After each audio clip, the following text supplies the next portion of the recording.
Hey, what's going on, everybody? I am back. It's a little bit on the late side, but we roll kind of late on Sunday. Monday's a little casual because, it's just the way it is. Because where are you going to get 3 hours of kind of hardcore, mundane astrology?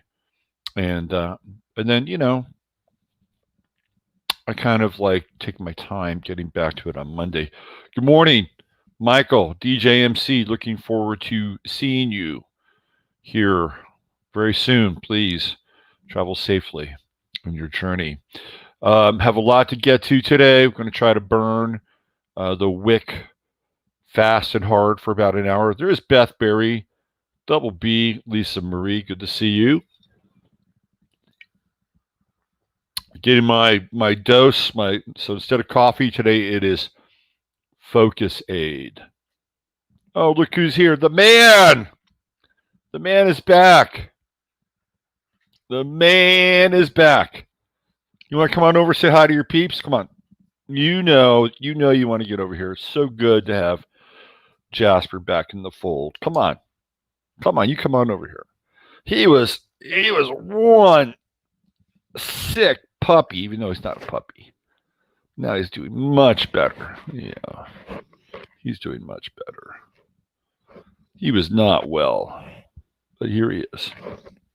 Yeah, I know. The Astro Cat is back on the case. We got Shirley Losciavo. Uncle Glenn, good to see you, Unca. Mojo, what's going on, Mojo? Lils, Natasha. Hi, Natasha, please. You travel safe as well. Renee, hi, Renee. Robbie Chopra. Rob, man, you got to come down one of these days, brother. You're Mr. Group. You're missing out on the group thing. Mr. MD Maurice Demare. Hello, Maury. Good to see you. Double V. Charles, what's going on? Good morning. How about those bills? The big debate topics. Trump's corrupt taxes is going to be the focus. Let's see. Poor choices. We'll talk a bit about the tax stuff. Hey, Tessa. Nice to see you. I hope you're well. I know you've been going through some medical stuff. Lori Seiler's here. Anna E. Hello, Anna E. And FUP77. Good morning. Glorious morning. It's a little gray, a little overcast, a little cool and chilly here in the Hill Country. There's Ryan. Hi, Ryan. Good to see you. And again, I hope you have a pleasant and uneventful journey. Yeah. Are you feeling better? Yes, you are. My man. It's my man. Jasper. Hi, Christy. Good to see you. Jasper is Jasper is just special, man. Everybody has a pet that they think is special. And they are. I mean, our animals are really important to us. But I have to say, and I've owned cat. I've had a few cats, and I've had some very interesting cats. Johnny was great. Johnny was the man about town. He would go all over the neighborhood, and everybody would feed him. He was very good at that. He was a black cat, and he was everybody's friend. He was a great cat. And Desi, who was a wonderful little cat, she was a great cat as well. But Jasper, he's the man. He is unparalleled in my cat pantheon, I have to say. And don't tell that to Rosie either. And I love Rosie, don't get me wrong. But Rosie's different. She's just a different breed, man. Okay, excited for the event. Yes, I am psyched. We have so much fun in store for you. And Friday, you know nothing about Friday. You know about Saturday, you know about Sunday, but you know nothing about Friday. And that's the way it should be. We have a pair of outdoor cats. I've got outdoor cats that live here now. I got these cats that are feral and they hang out in my backyard. I don't feed them. I'm sure that they do just fine. But now I'm apparently the cat guy on the block. Go figure. Leon Louise, massive scandal breaking on UK now. So is that with the German doctor that was arrested? Is that what you're referring to? Or is it the absolute tyranny that was unleashed on the people that were protesting? Which one is it? Maybe you could elaborate just slightly in chat so that we can get a sense as to how massive does the scandal have to be to really like tip the scales? Because man, we've been inundated with scandal after scandal after scandal after scandal after scandal, and really, does anything ever stick? Is there any real traction? Harvey Weinstein, I suppose. All of the above. Okay, good. So Leon, who lives in England, is referring to a doctor, a German doctor, who came out, and maybe we can cover this a little bit. I hope. Well, you know, it's the UK government's in an interesting place because I don't know where they are with the whole Brexit situation, and that if they are still separate from the EU, and I don't know where they are in terms of disconnecting with that. But if they are, then clearly they would have a different kind of process than what's going on. By the way, there's a woman in Spain. I believe she's the mayor of Barcelona. Apparently, she's not into the whole idea of the lockdowns, and she's resisting. There's now several doctors, and he sent me a link. Okay, we'll check out some of it. Well, we all hope that we get to this point where the evidence is so glaringly obvious that people are guilty as charged. And the problem with our society is that doesn't always work. And that is incredibly frustrating. And I have some thoughts as to why it doesn't work. And it's because people in power are operating from a different legal locus than the rest of us. I spent about 2 hours after last night's show because, I'm always working. I spent about 2 hours after last night's show looking into this idea of the fictional person, the straw man, the legal person, the sovereign person, right? Went down that rabbit hole pretty intensely. And there are fundamental pieces around that are pretty self-explanatory.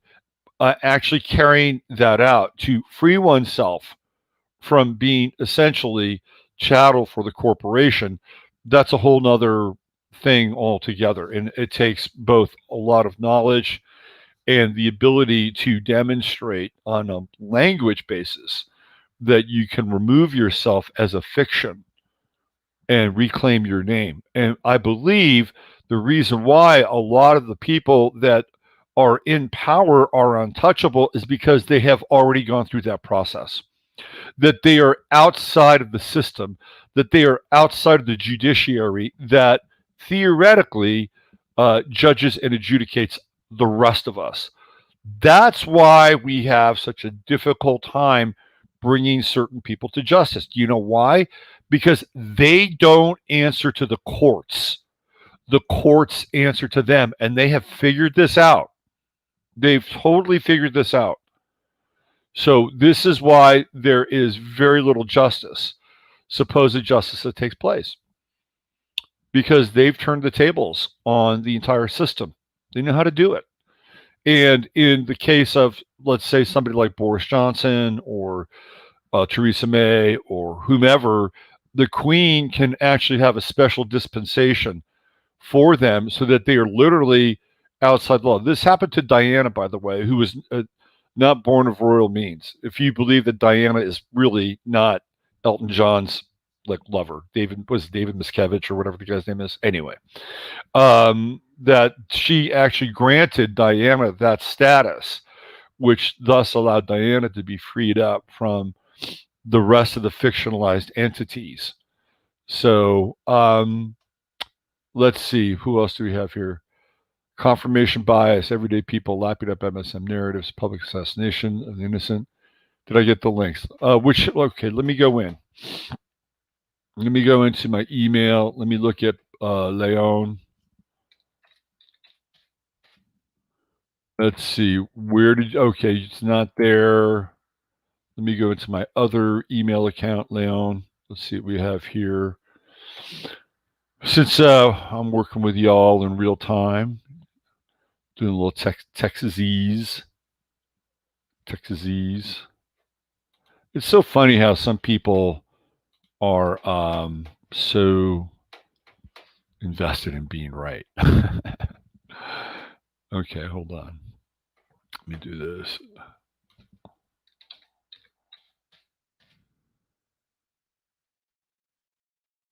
No, Leon, I did not get your email. If you want to send me an email, send me an email. I'll put it into the chat right now.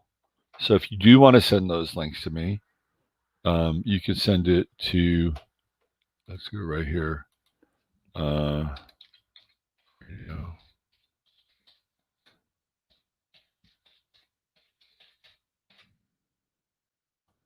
There you go, Leon. Great show last night. And with Jay started. Oh, thanks, Leanne. Thank you. Interesting. I never thought they are untouchable. Yeah. Yeah. So Leon, just check out my right down there at the bottom. I know show the video. Why not make a public display? The procedure, something. So there are a number of people who have done a lot of work into this process of removing oneself from being a fiction. Hey, what's going on, Steve? Nice to see you. And that's why they're untouchable, because they have removed themselves from the judiciary process. The courts serve them. They do not serve the courts. That's why nobody goes down. The rest of us, on the other hand, have yet to understand that. And if we do understand it, working through that process can be arduous and, time sucking. That's why I laugh when I hear Q saying deep state players about to be arrested. They can't be arrested because they're dealing with a different network of law and judiciary that is not applicable to the rest of us. That's why. That's why they don't get arrested. That's why you never see them do any time. I figured this out. And really, there was a guy who used to come to my website named Paul, who was really cool. And this is a guy who was going through the process. You've got to submit things. And you basically, the key to all this has to do with the money, because the money is nothing more than an exchange of debt. That's all it is. Like, the money we use is not quote unquote good money or sound money. They are Federal Reserve notes, and they are notes that are attached to the exchange of the debt. So that's another part of it. You have to prove that you are using sound money, right? So this is we could spend probably an entire day working on this stuff and going through it. And it is arduous. And I know people that have been burned, by the way. If you don't do things correctly, you will get burned. And I know people that have been burned, and I have people who have had the IRS have come after them in a very, very big way. And there was a father-son team.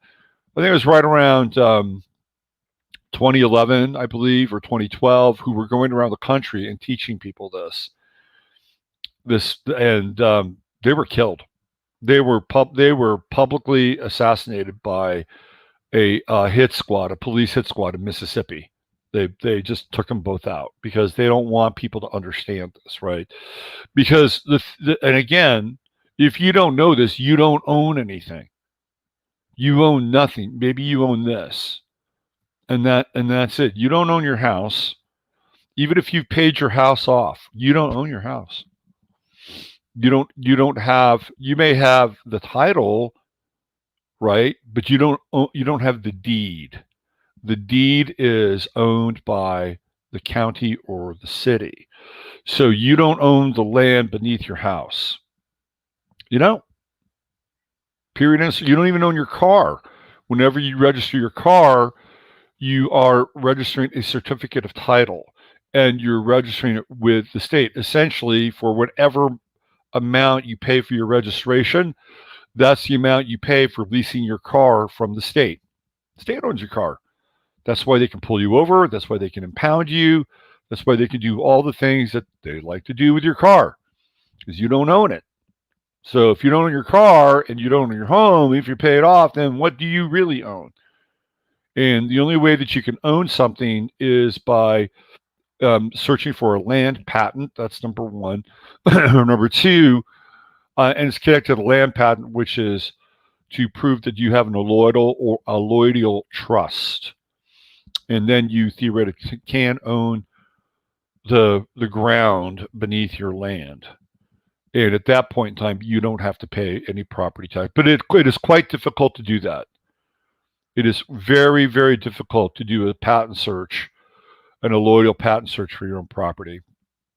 All right, let's see if Leon sent us something here. There it is. Okay, so these are YouTube links. I'm going to go to this one, the hub pages. Let's check this out. So this is from our friend in the UK who just sent this to us in real time, which I absolutely love to be able to do this. Where am I? I got a couple different browsers open, which is not always great for, here, let me do this. This would be easier. Let's just do this.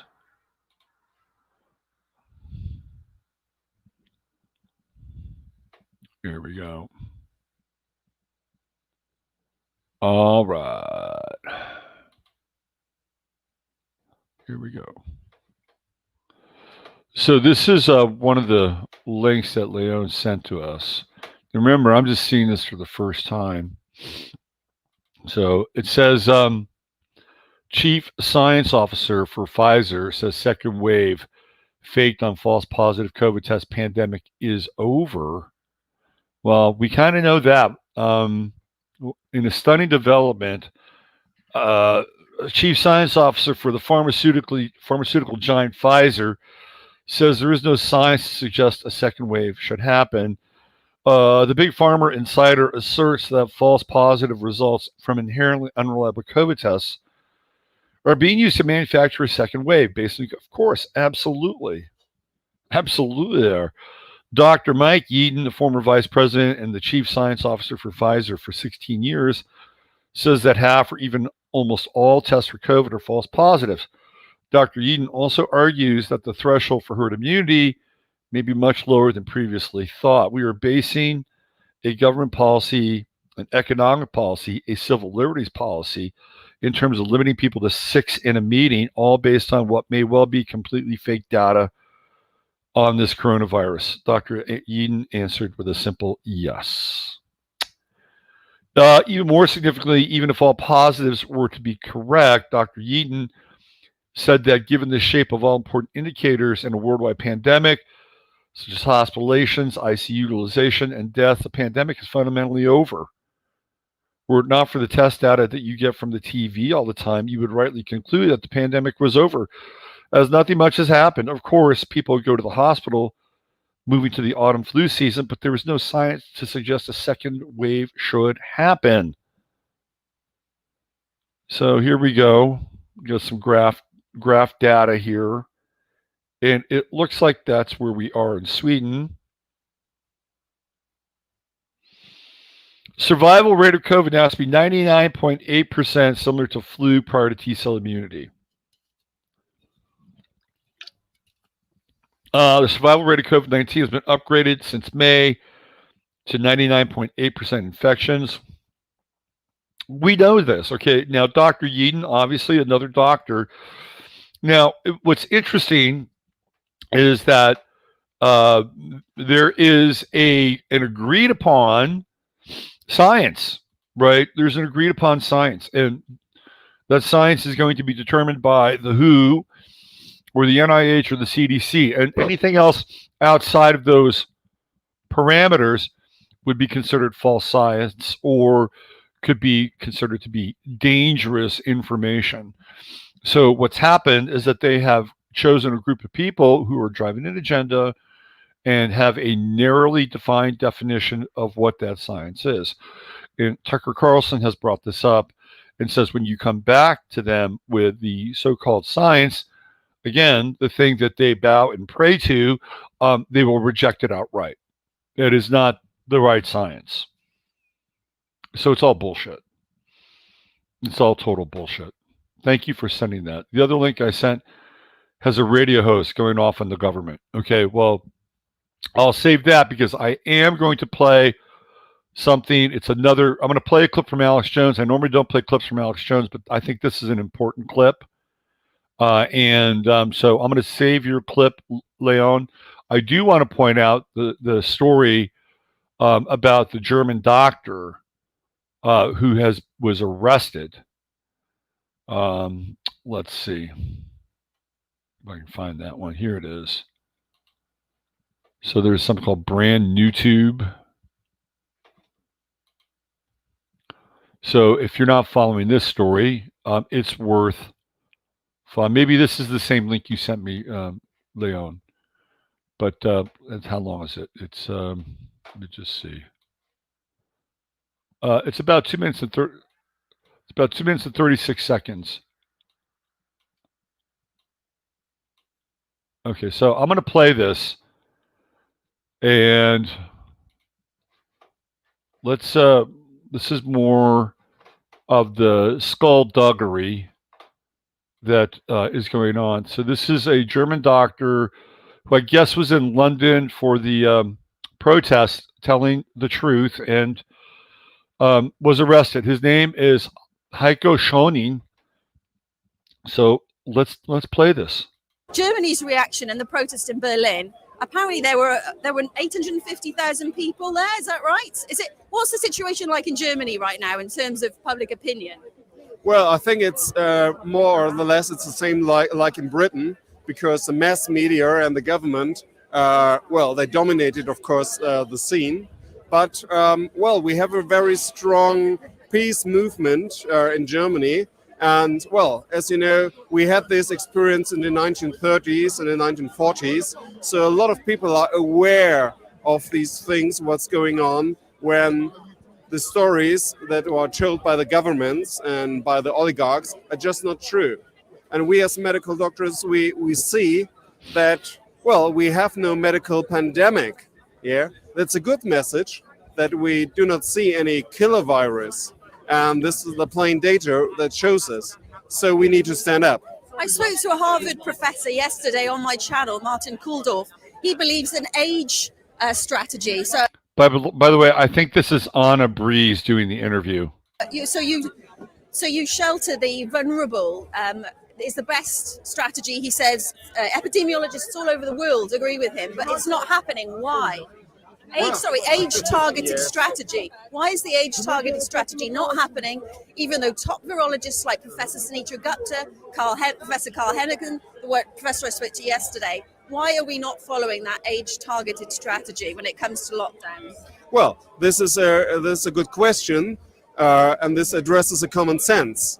Because if we see a new virus which could be deadly, then you could address to these target groups, but this didn't happen. And in fact, it was like this, and it's all over the world the same, that the risk groups are above 80 years in the average, plus they have one or several severe diseases.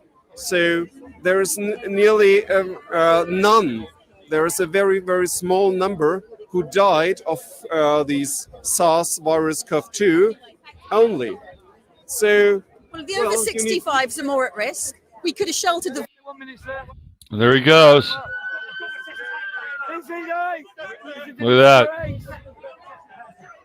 Anything to say, sir? Get out of the road for me, please. Yes, sir. 1 minute, sir. Way round. Thank you. Thank you very much. There you go. There you go. So those psychopaths in uniforms, those are stormtroopers, by the way. They have helmets, they have visors. Those are stormtroopers.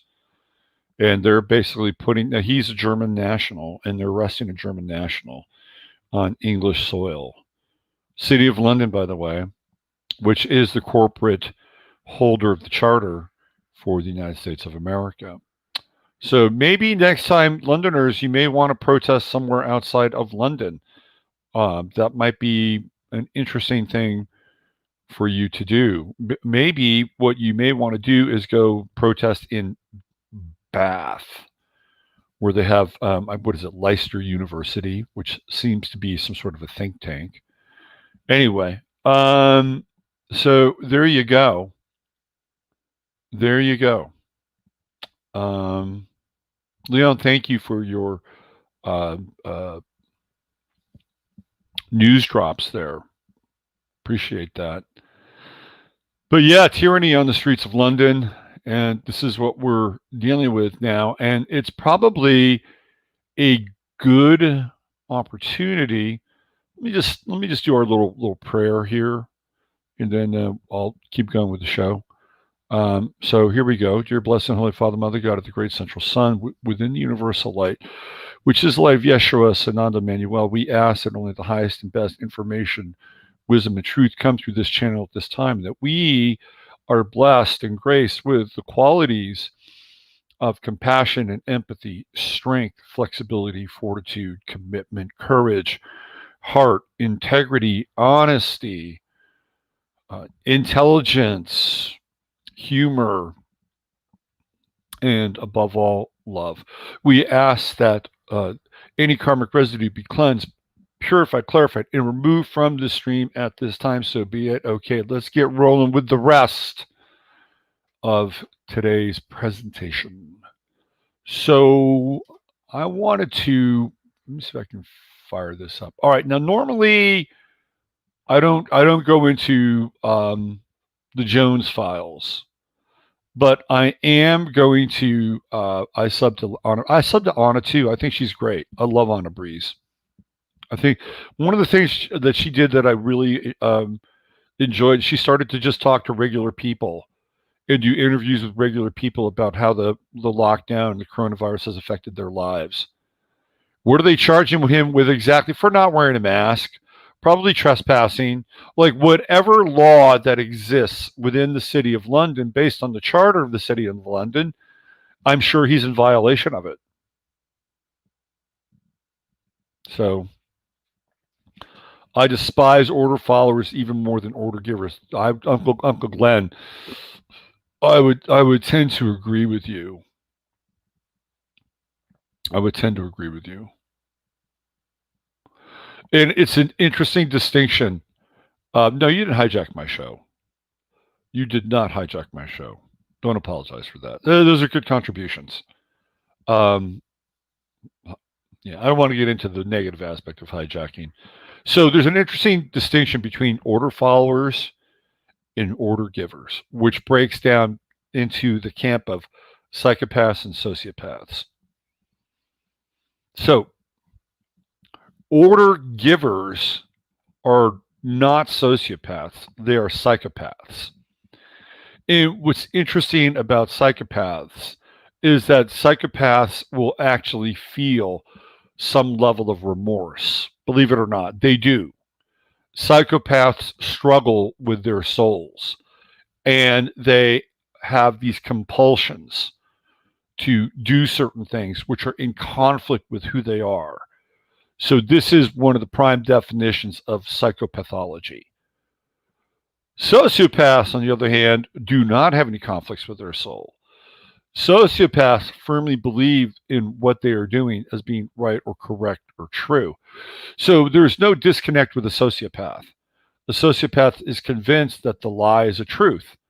A psychopath knows on some level that a lie is a lie, and they are violating the lie, which makes their psychopathology even more intense, right?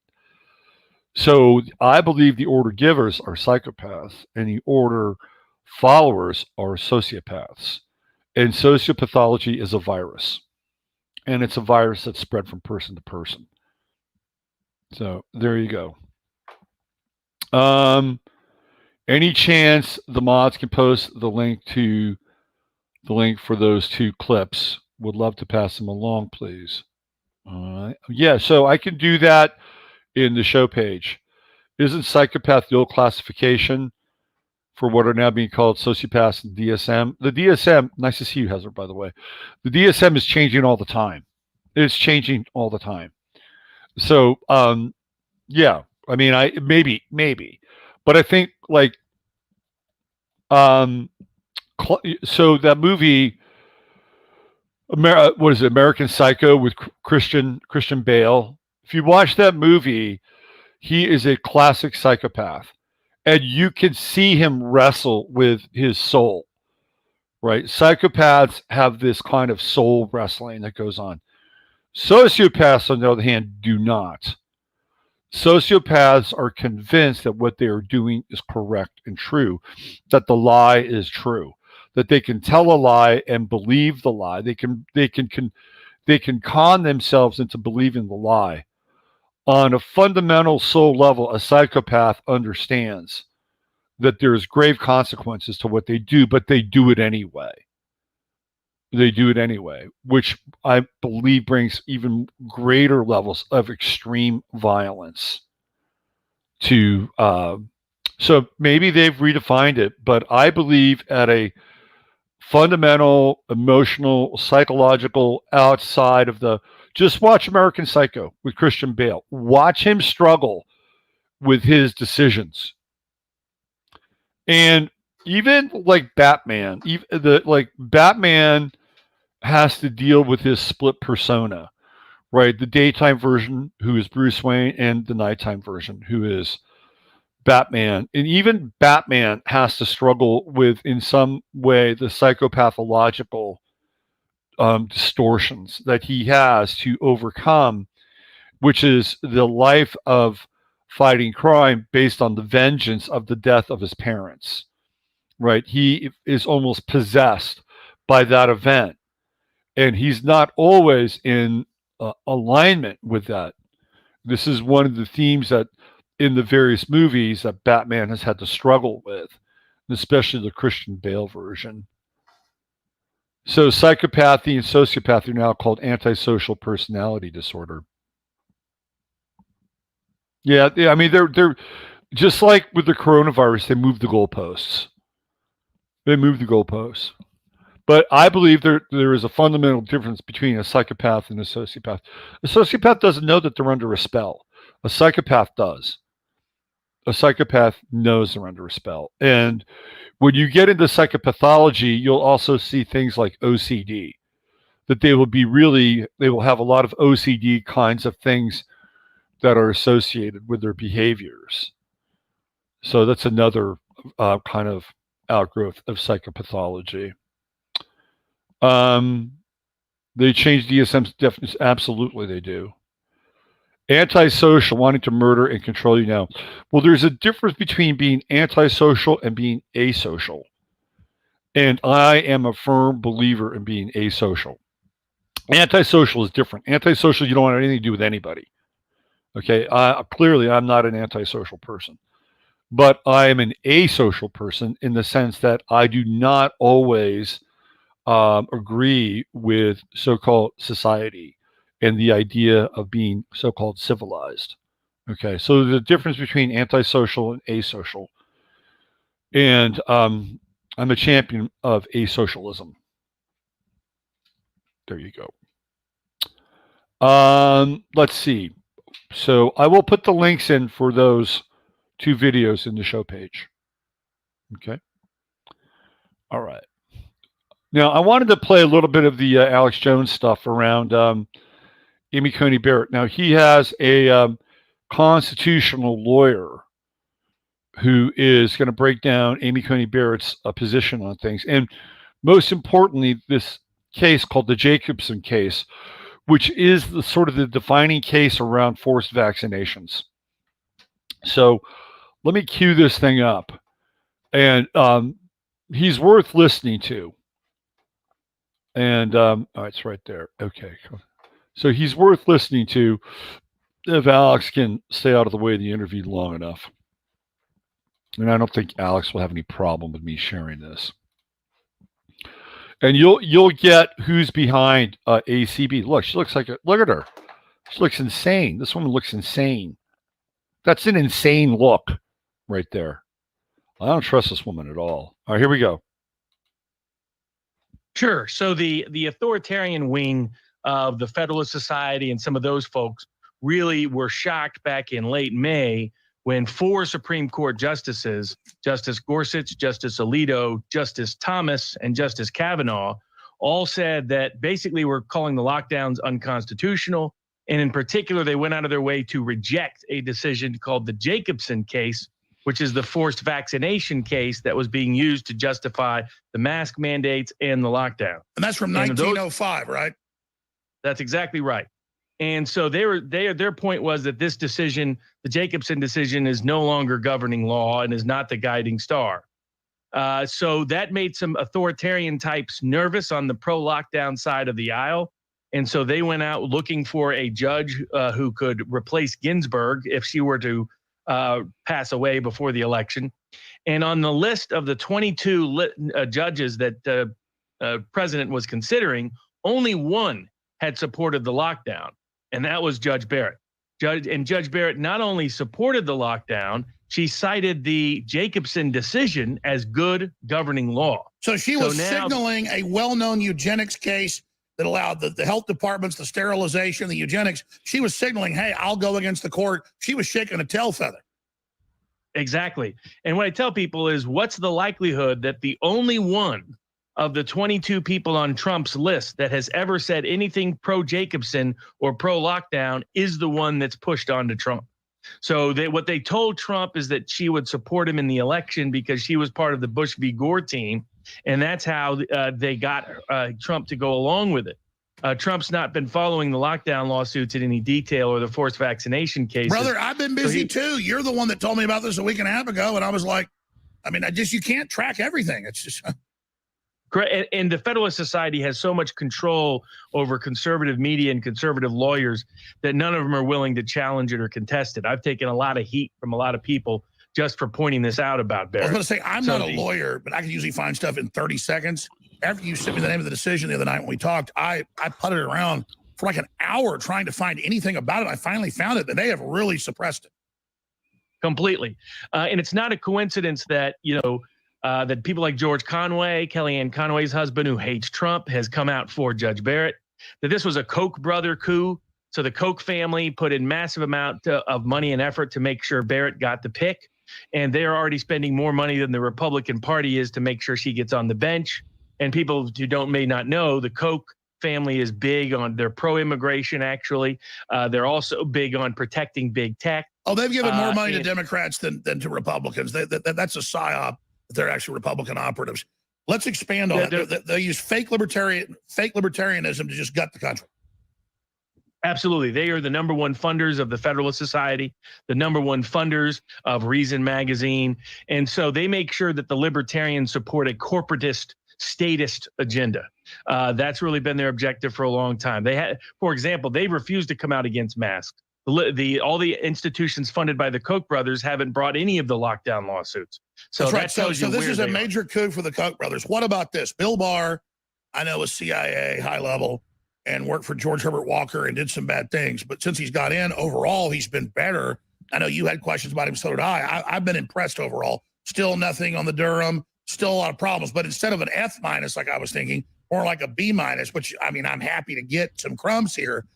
Give me your view. Could she, now that she has a different master, could she be persuaded by the court? Could we make an issue out of this in confirmation instead of all the leftist talking points to get her to confirm that that she doesn't want to run sterilization camps and forced inoculation?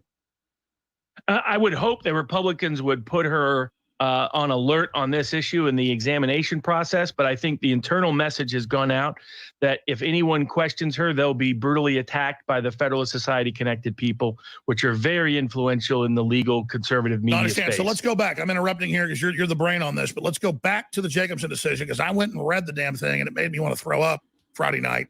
Tell folks about it. Alex is deluded about Bill Barr, by the way. Jacobson is one of the worst decisions ever issued. It basically said that the 14th Amendment did not protect your liberties at all. 14th Amendment has to do with civil liberties, okay? And the Jacobson decision said, well, I'll let this guy. He's a lawyer. I'll let him do it. This was back during the early 1900s when the Supreme Court was not enforcing constitutional liberties against the states. That took the Civil Rights Act to start actually enforcing that again.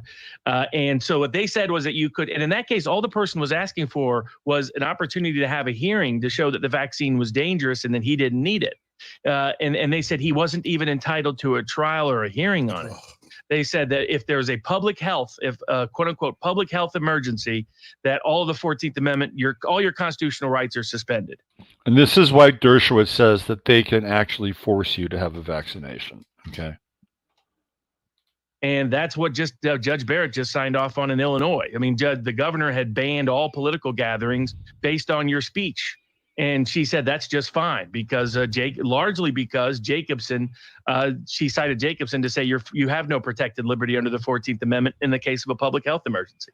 And obviously the UN globally is literally taking over with contact tracing, control apps, forced inoculations, global starvation with this overriding arc. And I looked up the case. So I'd heard about it before from Dr. Blaylock. He mentioned it years ago on the show, the Jacobson case. That was funded by the Rockefellers, who were taking over Western medicine at the time and thought the best way to control society would be through medicine. That's why when Hitler in the Nuremberg trials, the Nazis used Jacobson in the trial. And I remember this, and I looked it up last night, actually, that they'd actually used the arguments and that Margaret Sanger supported it, that this is how they set up the health departments, the forced sterilization. I mean, so much evil worldwide has been based on this Jacobson decision, and to have her being a supporter of it, that's pretty frightening. It's terrifying, and the fact that she was the only one on the list that was in favor of it, it makes it clear why she was picked. I mean, not by Trump, but why they were forced Trump to take her under the false pitch that she would protect him in the election without really getting into these issues. Trump has become very isolated. He's not hearing a lot of his populist messages or populist audience, except when he goes on Twitter himself personally. And that's increasingly sporadic over the last month or so, in part due to the nature of his schedule. And so so Jacobson was the foundation for the Buck decision, which was forced sterilizations and the peak of eugenics in America. It was the basis for the Korematsu decision, which was the detention camps in America. So Jacobson is the most dangerous decision ever issued in American constitutional legal history. It and says if the medical corps says it, we can kill your ass. I mean, we can put you in a concentration camp. Jacobson was cited as the grounds for the forced draft. Jacobson was cited as the grounds that you could kill Americans overseas as enemy combatants. Any horror. By the way, you're not just saying that. I looked this up. Jacobson is seen as one of the most evil rulings in U.S. history, and there's been a lot of evil ones. And this lady just endorsed it in 2020. Man, you talk about shaking that tail feather. So there you go. There's about another 20 minutes left of that interview or that section of Jones's show. So the idea here is that somehow, if it came down to a Supreme Court vote, like Gore versus Bush, that Amy Coney Barrett would be rubber stamped to support Trump. This is how it's been sold, theoretically. Theoretically. This is a terrible choice. And it's a choice that Trump will regret. And we looked at this astrologically last night with all of the squares going on in the charts between the two. And also the opposition of her sun and his Pluto, which is almost exact. This is a terrible choice, bar none. So the best thing that we could hope for, and by the way, she is the confirmation hearings for Amy Coney Barrett are going to start on October 12th, which is technically the day that Mars gets the closest to the planet. The 13th is the date that Heather and I talked about, but it's the 12th where it really comes into that closest sort of radiant field to the Earth, right? It's an interesting day to start those hearings, and maybe when we look at or go back and look at the show that Heather and I did, and we looked at that date on the 13th, that's like a heavy duty day astrologically, and not only just with the approach of Mars, but also some of the aspects going on, and that's within 24 hours of the beginning of the Amy Coney Barrett hearings. Yeah, that's the day we talk. Exactly. So this is going to be a real flashpoint. And the problem with most Americans is, number one, most Americans don't know their history. Number two, most Americans aren't aware of the fact that this isn't even America anymore, that the country defaulted in 1933 on March 7th, I believe, of 1933. And at that point, we defaulted on our financial responsibilities and the debt. And at that point, we became a subsidiary of the Corporation of London, and then everybody is an asset against the debt, right? So most Americans don't understand that. That's number one. Number two, they don't understand what's going on behind the scenes, and they believe that Amy Coney Barrett is going to be like conservative and pro life. That's all they care about at this point.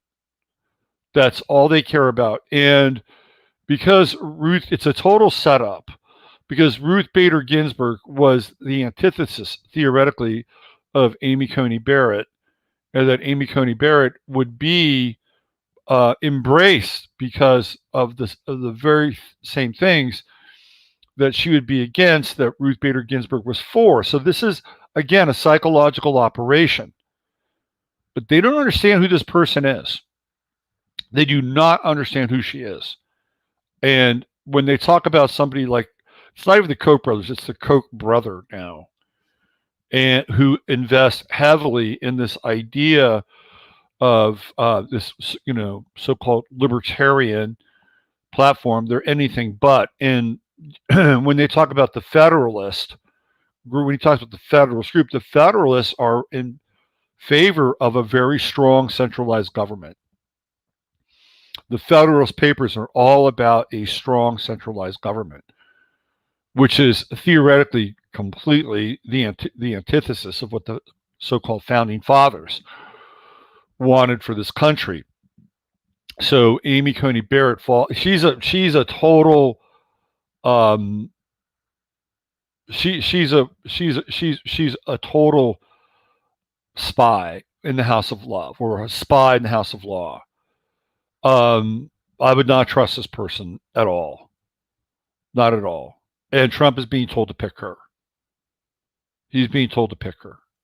And she also, I think, really lines up with Michael Pence, who has his designs on the White House and his dominionist theocracy, which we talked about last night. Let's see.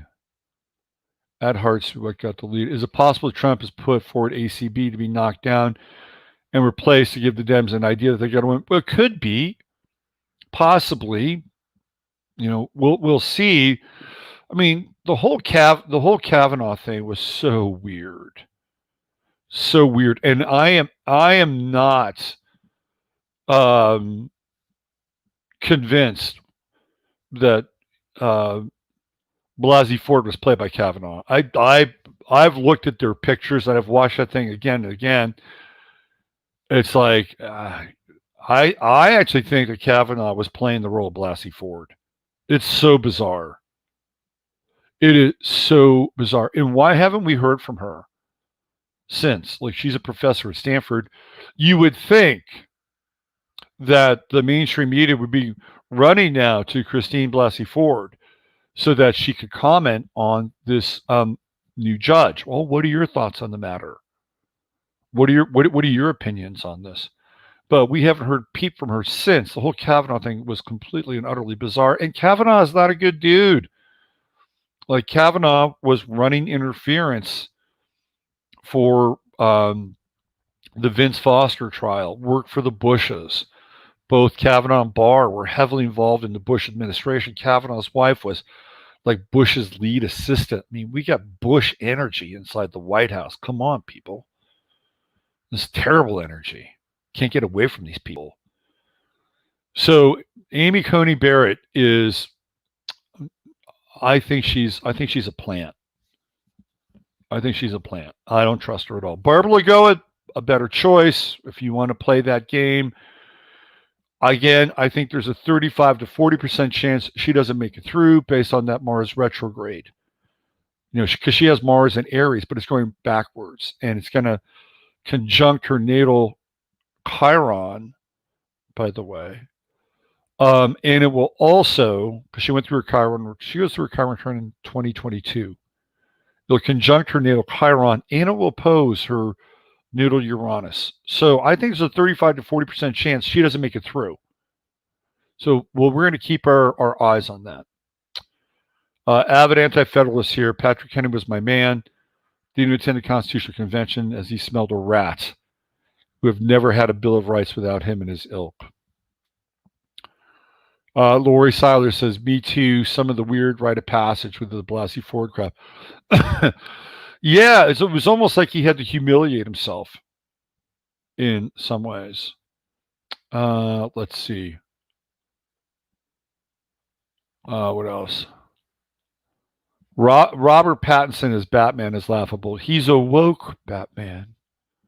He's a woke Batman. As Bruce Wayne, he'll uncover his white privilege, and he will give up the role of being Batman, and he will find somebody who is not white and not Bruce Wayne to play Batman. He will take on a new charge. He will find a new Batman, and it won't be him. It won't be Bruce Wayne. It'll be, I don't know. Who knows? Who knows who will be Batman? Michael W. Jordan might be the new Batman. He seems to be the default for superheroes. I mean, literally, he replaced Johnny Storm in the Fantastic Four. Wasn't Johnny Storm played by Chris Evans, the guy who would then go on to play Captain America? I think that's true. And so Johnny Storm, I think in the second or third Fantastic Four movie, is played by Michael W. Jordan. And they've done this with comic book characters. And what's interesting is, let me show you something. I've been wanting to talk about this for a while.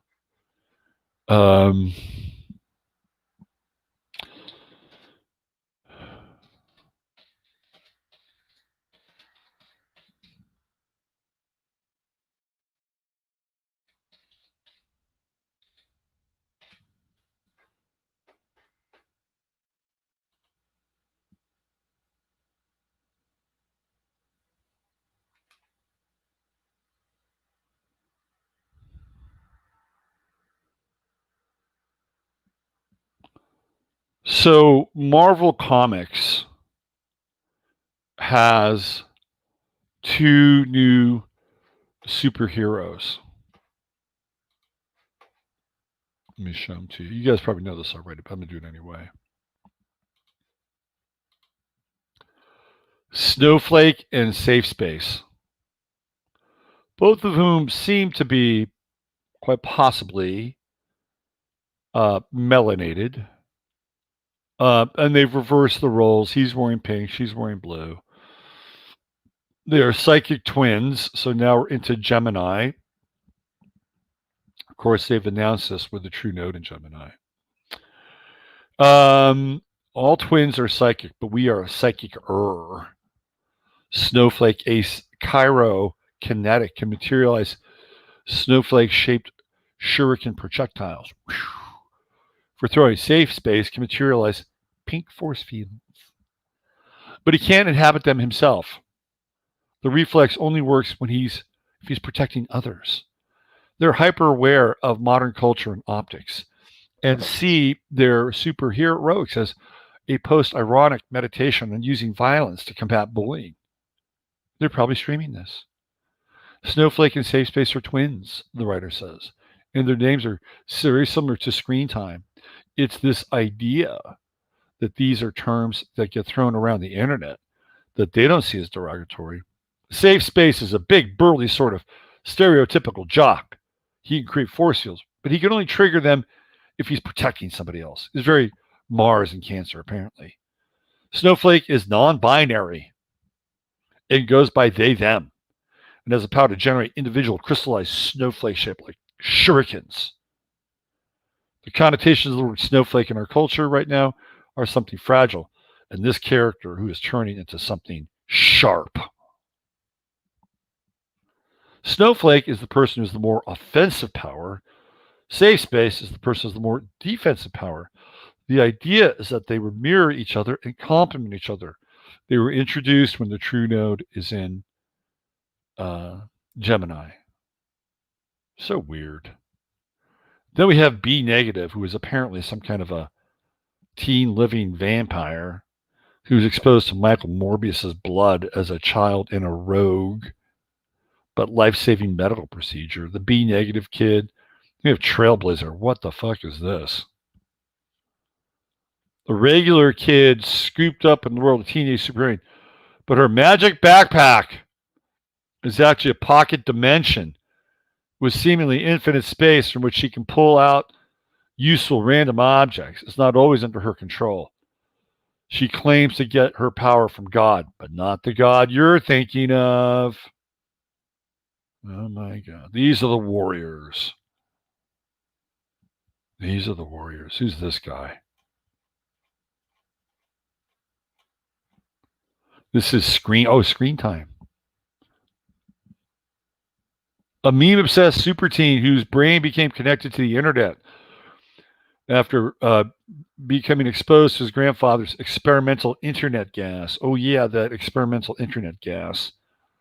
Now he can see augmented reality and real-time maps, can instantly Google any fact. Does this make him effectively genius? He sure acts like it does. So this is a superhero that is getting kids and trained into implants, right? There's your Elon Musk technology in augmented reality. These are the new warriors. How about that? Vampire Boy, the Snowflake, Safe Space kids, and this is your gal who refuses to be body shamed. And if you fuck with her, she has a backpack from another dimension that's going to show you a thing or two. I think I've seen this woman at a couple of the BLM protests, by the way. So not only has Marvel decided, this is the end of art, by the way. Like when you get art that is so polemic like this, and I'm not even calling this art, but if you look at how the Oscars will be defining who and what gets Oscars based on quotas, essentially creative quotas, it's over. Art is over. And it just becomes a polemic-driven agenda. And when that happens, forget about it. Everything has to happen within certain parameters, and it's not art. It's really propaganda. And what's interesting is that the art here that's being displayed, or the characters being displayed, well, they're not really all that artistic in some ways. I mean, they kind of are, but they kind of aren't as well. It has the kind of naive quality of art that theoretically everybody can do, right? Theoretically. Let me show you quickly that art versus a different kind of art from the comic book era. The golden, they call this the silver The Silver Age of comic book art. All right. Let me show you the master, the man himself, Jim Steranko. Now, Jim Steranko, this is anything but like naive art. So I was a big Jim Steranko fan. I loved his art. Jim Steranko and Jack Kirby were two of my favorite comic artists. I mean, look at this. I mean, this is some cool fucking pop art shit, right? Right here. You got the Lone Gunman, Nick Fury, who is not Samuel Jackson. I mean, look at this. Look at it. Jim Steranko is the man. I mean, to me, I mean, here he is. He's dropping some Dali into the Nick Fury Agent of S.H.I.E.L.D. This is very pop arty stuff. I think Steranko is like really, in my estimation, probably one of the best comic artists of his time. I mean, look at this. Yeah, it's a little on the macho side. I get it, right? Different art for different times. But look at this guy. Look at this. It's psychedelic. It's got wild perspectives. You're dealing with stuff like vortex and portal holes. I mean, Steranko's the man, as far as I'm concerned. And it's, look at, I mean, here we go. We've got some Avengers action here, right? Or this is Captain America versus Hydra. There's Bucky. Going off on a little bit of a comic book rant. Here's another Steranko cover. I mean, look at this. To me, this comes right out of the sort of the EC kind of pulp comic tradition, where this guy could go in so many different directions. He was incredible. So many different directions. Here's another version. This is kind of the noir style of Jim Steranko. And now we're reduced to this kind of naive, sort of, if I can draw it, you can draw it kind of art. You see, I mean, it's almost as if the parameters of the polemic actually, well, we don't really want to create something great, because we might make people feel that they have lesser skills. And we don't want that. We don't want that. The other guy, and I had to take a post down one time because I actually used his art for something, is Jack Kirby. Jack Kirby's son actually sent me a cease and desist. Jack Kirby's another guy who's an incredible artist.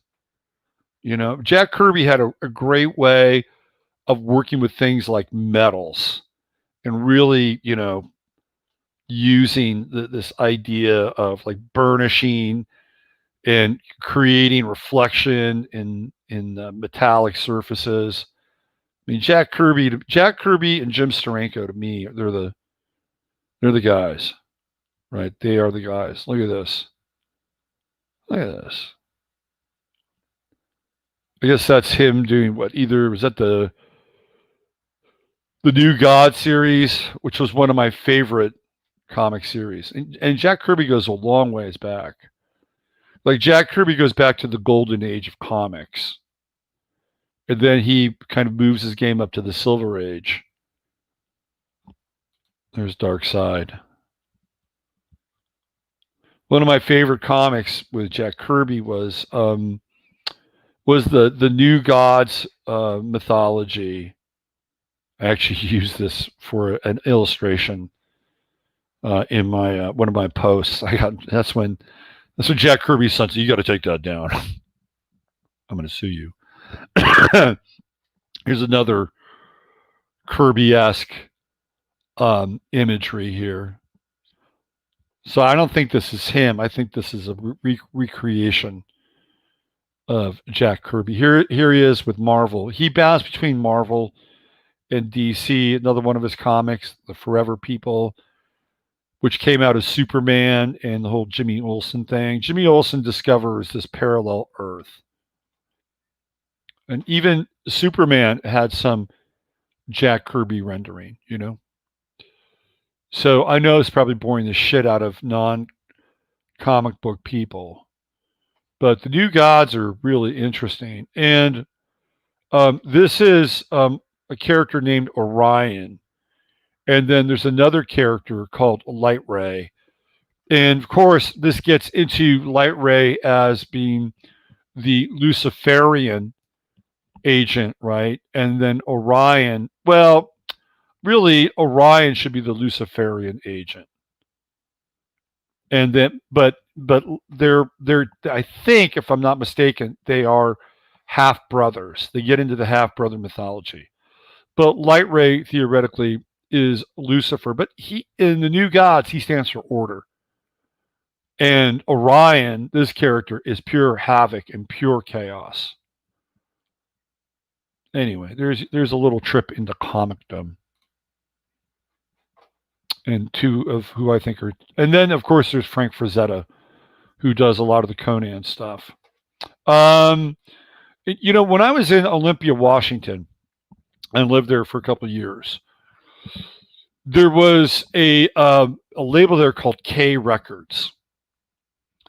And I used to see a lot of, well, this guy Calvin, who ran K Records, I used to see him kind of around Olympia.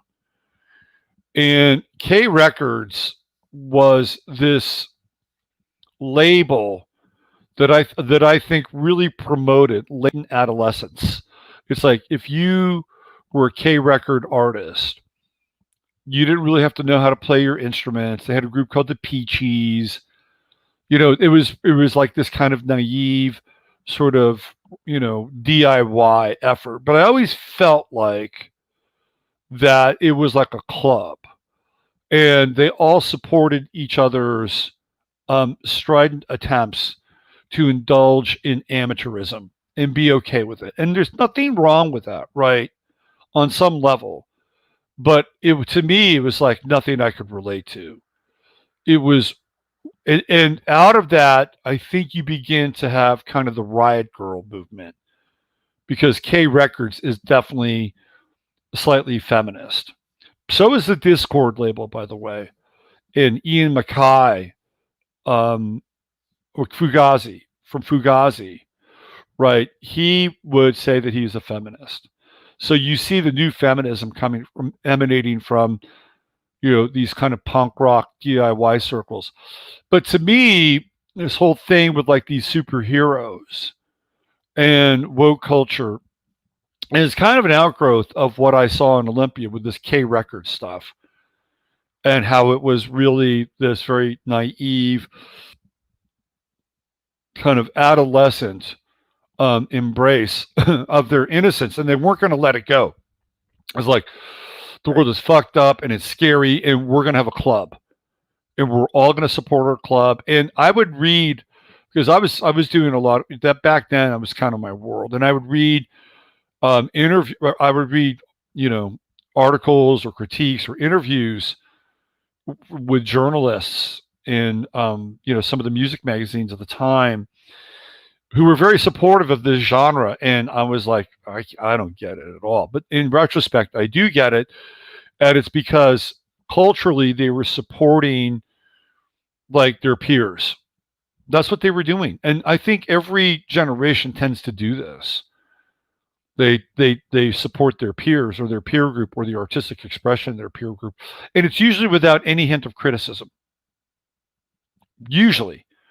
Unless, of course, you're Lester Bangs, in which case everything was just open for, you know, getting in the crosshairs of the critical, right? The critical crosshairs. Lester Bangs was great. Probably the best rock and roll writer ever. All right. Let's see. What do we have here? Let's see. Frank Frazetta. Yeah, Frank Frazetta was incredible. Frank Frazetta would not be able to exist in today's world, though. Frank Frazetta's an interesting character. Watch the documentary Fire and Ice about Frank Frazetta. Frank Frazetta was a man's man. He was a man's man. The guy was a minor league baseball player, great athlete. He was somebody who was a very, very Renaissance kind of guy. And he was the guy that created the Conan series. And Frazetta was, his art is pretty amazing. But he could never get away. Could never get away with it now. I feel the art is garbage, so the advertising looks amazing. Let's see. What else do we have? Minor Threat. Yeah, Minor Threat, and then I guess Fugazi is the other band. By the way, what's interesting about that scene, that whole Discord scene, those were all kids living in Washington, D.C., and I guarantee you that a number of those kids who were in that scene, their parents were all employed by the government, or they were employed by companies who had contracts with the government. And that's a scene that hasn't really been dissected and disseminated. And I think the type of detail that it really deserves, because it comes right out of Washington, D.C. And who are the kids that are doing it? There are kids that are living there. And who lives in D.C.? Do the math on that. Great documentary, great artist. Yes, I would totally agree. Let's see. There was so I was really into comics when I was a kid. In fact, I was so into comics, my father took them away from me at one point in time. The problem in Olympia is the Evergreen College experiment. Squirrel, there was a time when Olympia was a bit more open. Like I saw Bill Cooper at Olympia College. That would never happen today. Never happen today. And, I remember also John Trudell playing in Olympia one time. So there were, you've been there for a while. You live there now. I lived there for 2 years in the early 90s. And, I felt like then there was more of a bit of a live and let live kind of vibe. And I think it's become way more, to use your words, communitarian. Okay. But to me, it wasn't like that then. It was, and maybe it was kind of these kind of loose tendrils. But, I saw George Green in Olympia. I saw Bill Cooper in Olympia. So, there was definitely some space for other voices to be there that probably aren't there now. Fugazi is so good.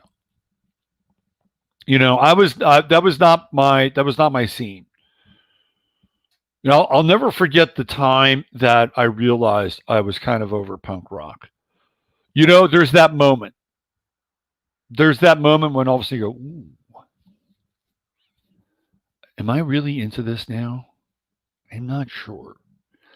Like I loved bands like the Buzzcocks and the Dead Kennedys, who I saw together on a double bill one time at the People's Temple, Jim Jones's old church. I saw the Buzzcocks and Dead Kennedys. Great show, by the way. Dead Kennedys were amazing, incredible. But not long after that, I saw another punk rock show with another DC band called the Bad Brains, who are quite interesting in their own way, right? And there was a group that opened for the Bad Brains called the Afflicted. And this is when I realized that my vibration had moved out of that vibration. It was like, okay, because when I got into punk rock, it was a lot of fun. It was ironic and kind of fun and goofy. Like I listened to like the Dictators, who did not take themselves seriously. The Ramones didn't take themselves seriously. Even the Dead Kennedys and Jello Biafra didn't really take themselves all that seriously. There was humor kind of this humor and this irony in the early days of punk. And by the time the Afflicted come around, it's all gone. It's all really like, super hardcore, super thrashy. You go into the mosh pit, you could get your fucking nose broken. I had no interest in that. None. And then the Bad Brains came on, who I thought were quite interesting because they could bounce back and forth between this really incredible dub and then they could throw it up into, super adrenalized, 4/4 punk rock. And sometimes they could do it in one song. I mean, that was a really great band. That band was great. But I realized at that show that I was over. It was like this was no longer in my wheelhouse anymore. That the genre had changed and I had changed and we were heading this direction. And then the other show that really got me to realize like that I had gotten older. And I was only like 28 or 29 at the time. And it was when I saw the Pixies in Seattle. And I realized, and which was interesting is that the people in the Pixies were like my age. But the people at the show were way younger. And I enjoyed the show. I thought it was a great show. But I realized that I was like, this is I felt like I'd crossed that threshold. And that even grunge, which I could kind of appreciate from an aesthetic point of view. Like when the first time I heard Mudhoney, I thought it was genius. I didn't really like Mudhoney, but I thought it was genius. Like, this is genius, but I'm not sure I can listen to it. That was it. Like I had, it's always like generations will make music that is unlistenable to the prior generation, which wasn't really true with Nirvana, because when I listened to Nirvana for the first time, it blew my mind. And I was in Evergreen. It was at Evergreen Records in Olympia. Again, it was one of those moments where they put the CD on, and I'm like, "Who the fuck is this?" And I walked up to the woman at the counter and said, "Who is this?" "Oh, this is Nirvana's new record." I'm like, "This is going to be huge. This is really going to be huge." So that first record was kind of amazing, actually.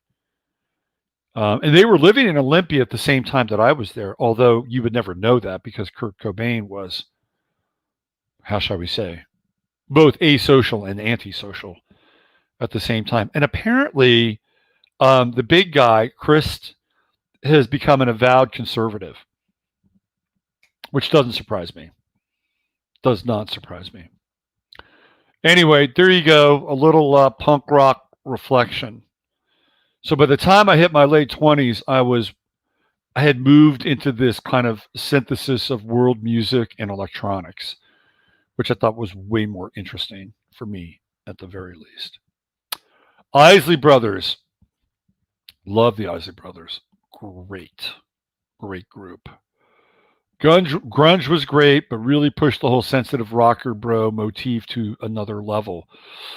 So what's interesting with grunge is that grunge morphs into this kind of very deep nihilistic sound that is really typified by like the Deftones, Stone Temple Pilots, to some degree Soundgarden.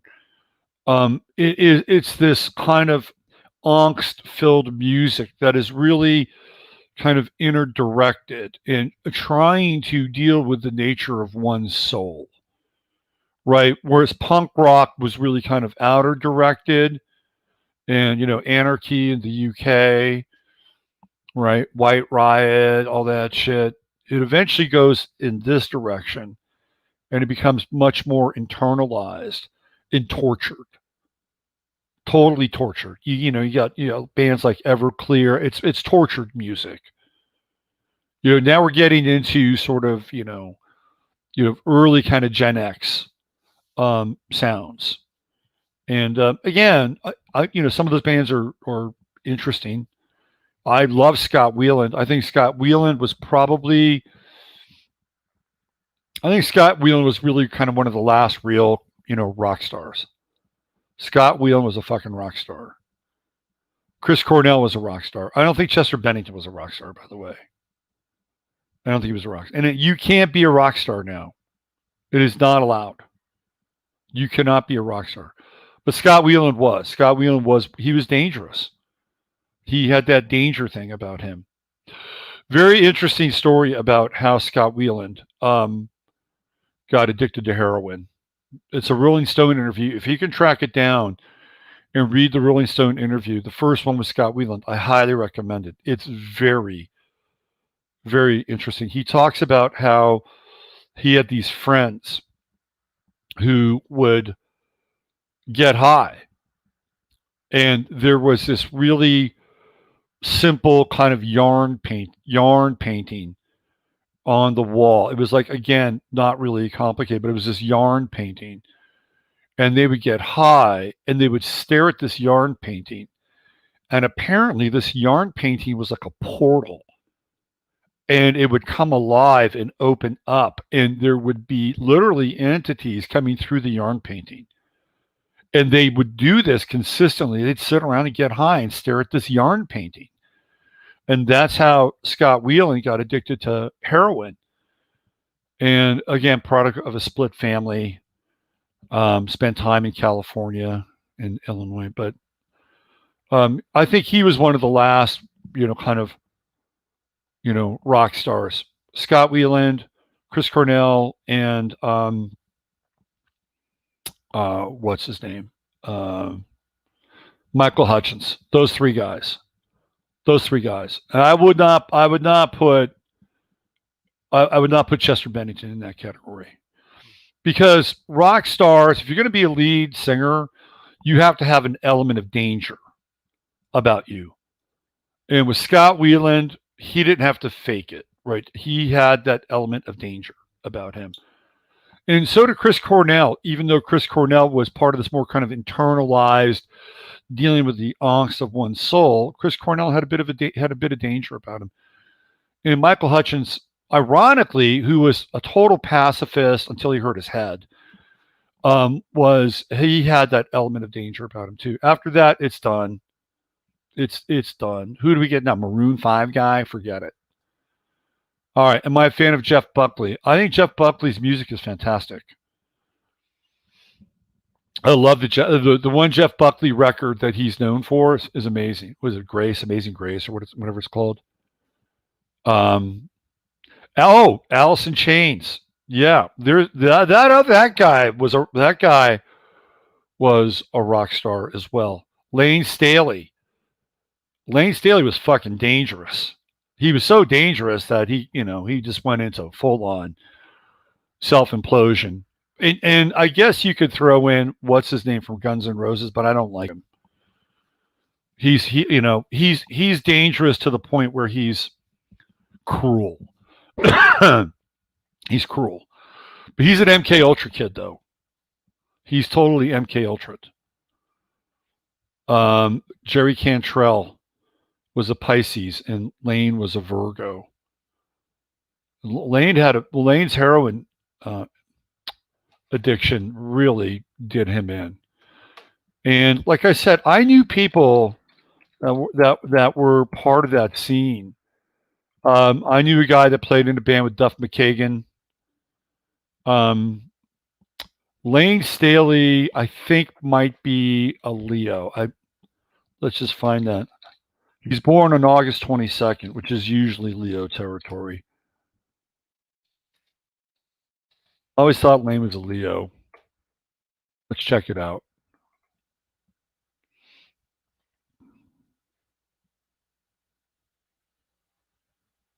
Yeah, he's 28 Leo. Yeah, so I always thought Lane Staley was a Leo. So I'll show you here. Not to prove that I'm right or anything, but I was pretty sure that he was a Leo. I just wanted to look it up. Because he's born on the same birthday. Well, not the same day, but he shares the same birth date with Rolando Orzabal of Tears for Fears. and also our friend Les Visible, both born on August 22nd, along with my first wife. So there we go. There's Lane Staley's son. There's Mercury. He's got that wide conjunction with Jupiter. Now, the Virgo stuff comes in with his ascendant, apparently. And there's Pluto right on his ascendant. Jeez Louise. In Virgo, that's a tough one. Here's the addiction right here. Bada bing. Mars, Neptune conjunction, Scorpio. This, by the way, he's born in, let's see, what year? Okay, so he was born just a couple of weeks after Joe Rogan. Where have we seen this chart? This is almost Joe Rogan's chart. Almost Joe Rogan's chart. So he was born not long after Joe Rogan. So Joe Rogan has Moon in Scorpio. So what do we have? We've got 3. So we got 2, 4, 6, 8. He was born about, about 10 days after Joe Rogan. Very similar charts. Although we don't know what Joe Rogan's rising sign is. But this is essentially like Joe Roganville. Interesting, huh? There's the addiction right there. And Joe has the same thing. Joe has that Mars-Neptune conjunction, which we talked about last night. But the thing with Lane Staley that separates him from like Scott Weiland is like Scott Weiland had the glam thing going on. You know, Scott Weiland had swagger. Lane Staley had danger. He had danger. I'm not sure if he had swagger. And swagger is part of the. If you're going to be a rock star, you got to have swagger. And Lane typified intensity. That's that Pluto on his ascendant, first house. Rita Wilson is Chris Cornell's daughter godmother. Interesting. Very interesting. Is Rita. Had her when he was very young. Chris Cornell I think he has Leo Midheaven. And somebody who was an introvert who I don't think really enjoyed being on stage. But with the Leo Midheaven was compelled. My son is a singer-songwriter. Has been told his voice is like the lead singer of Death Cab for Cutie.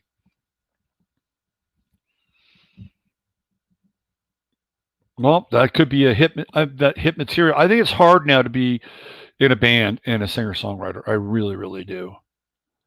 Loved Alice in Chains. Listen to them all the time. I lived in Seattle during the grunge phase. It was epic. Yeah, I was there too. I moved there in 1989. 1989, just when the whole thing is blowing up. And so I have a funny story. So I was, I think I might have told this before, but anyway, I wanted to be in a band because I thought, number one, I could write lyrics. Number two, I thought maybe I could have some kind of stage presence and couldn't sing. And maybe even if I couldn't sing, I might be able to fake. I mean, a lot of these people really can't sing. So I put in ads in the paper, like the music papers there. And these guys called me up and they said, "Hey man, why don't you come on over and audition for our band?" I'm like, okay. So I'd written some lyrics to some songs and stuff in my head. And I go there and there are these 3 guys. They got like a power trio, guitar, bass, drums. And so, I start fucking around with them and doing some singing stuff, whatever. We're just trying it out, And then this is crazy. The drummer comes out and plays guitar, and then the guitar player goes and plays drums. And let me tell you, that drummer was way better than the guitarist. Like he was like Dave Grohl, this kid. And I wasn't Dave Grohl, I can tell you that. But he was like Dave Grohl. Incredible. He's fucking wailing on the drums. He comes out, he wails on the guitar. So then the guitar player goes inside. I think it was his house. So the drummer and the bass player say, "Hey man, we really like you, but we're ditching this other guy. So, let's give us your number and let's do this." And I'm like, "What's going on here?" Right. So then the other guy comes in and goes, "Hey, that was really great." That was really great. Let's do it. Let's jam again. What do you guys say next week? When do you do it? This week? And those guys aren't saying a thing. It is so awkward. It is incredibly awkward. And I said, you should probably talk to them about where this band is going. And then they get into this discussion, and then I leave. And that was it. It was like the good Lord decided that I was not going to be in a rock band. Okay. Swag is confidence. Lane oozed pain. He did ooze pain. He really did. That's not swagger, though. I only like oddballs like Ricky Lee Jones or Van Morrison. I like Ricky Lee Jones.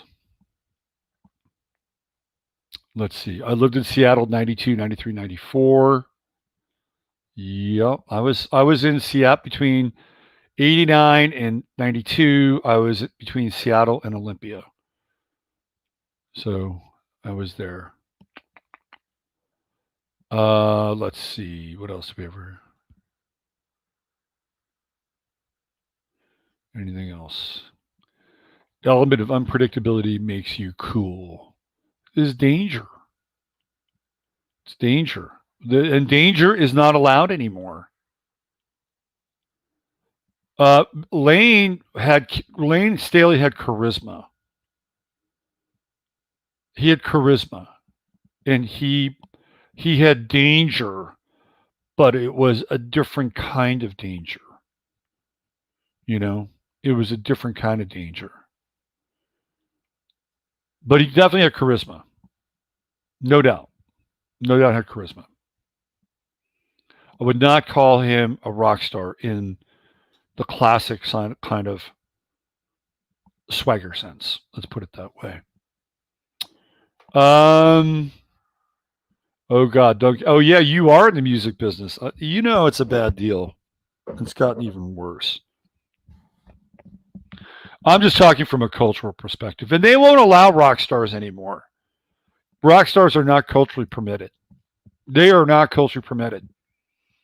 Like, number one, being a band and playing live. Well, you can't really do that now. And if you are a rock star and you have some swagger and you talk about things that are potentially dangerous, you will be politically excoriated. And I mean excoriated. Won't happen. Can't happen. Not going to happen. Not going to happen. What else do we have? Van Morrison releasing protest songs, catching a lot of crap. Well, Van's a Virgo. Van has always been true to himself. Van Morrison, that's the Virgo purity of intent with Van Morrison. He's always been true to himself. And I like Van Morrison. I don't like everything that he's done, but I do like Van Morrison. I'll never forget being in one of these, passenger vans traipsing through the Scottish countryside, listening to Van Morrison sing "Dweller on the Threshold." That was a moment. Let me tell you, that was a moment. It can start from the underground. Well, if you're going to have a rock band now, and you're going to be a lead singer in a rock band, it is really dangerous. But the problem is that it is not culturally supported. It is not culturally supported in a lot of ways. It's just not. You know, if you have, because the kids today follow where the trends are going, where the YouTube hits are, where the TikTok stuff is headed. TikTok is 60 seconds. You know, you're going to be able to be a rock band in 60 seconds of TikTok, and the kids are going to respond to what's popular. You know, they're going to respond to, Tech 69 because it's really popular, versus somebody who is trying to do, another version of the Doors. Metallica is the only allowed band. Here's blasphemy. I think Metallica is overrated. I've never liked Metallica. I've never liked Metallica. I know, blasphemy, total blasphemy here. DJs are the new rock star. Well, they were until they got replaced by machines, and they have been replaced by machines.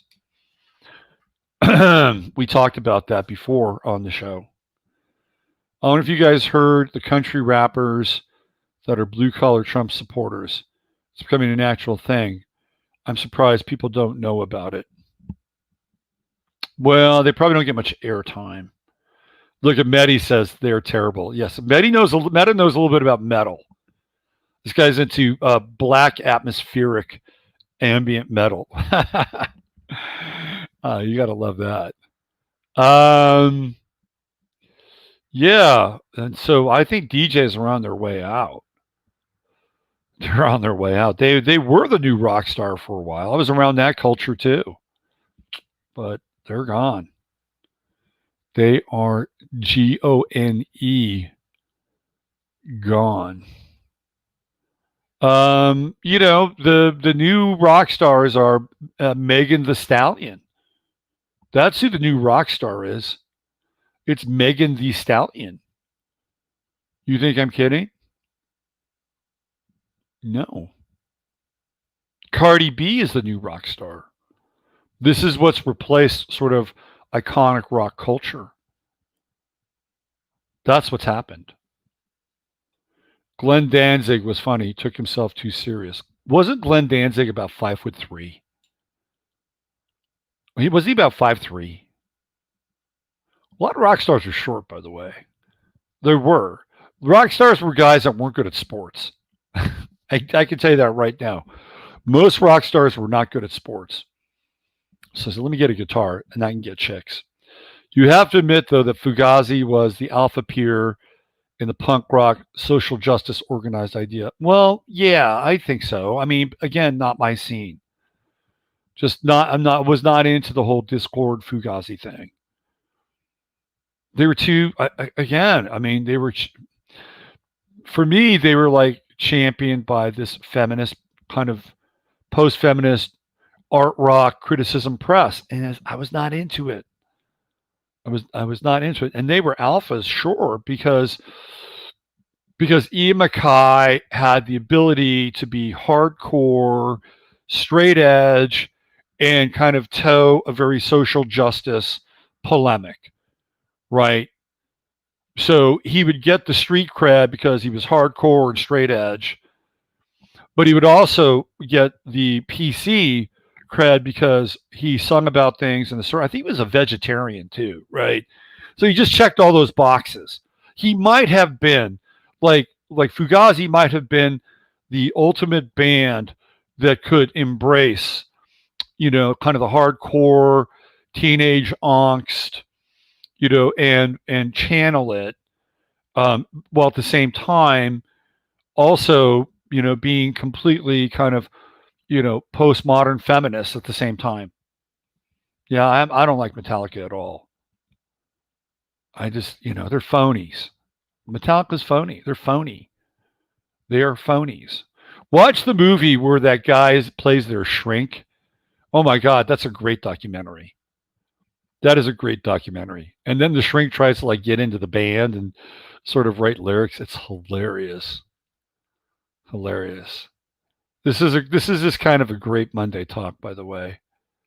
I used to live right down the street from the preeminent punk rock. It was like the center of the punk rock universe. It's a club called Gilman Street.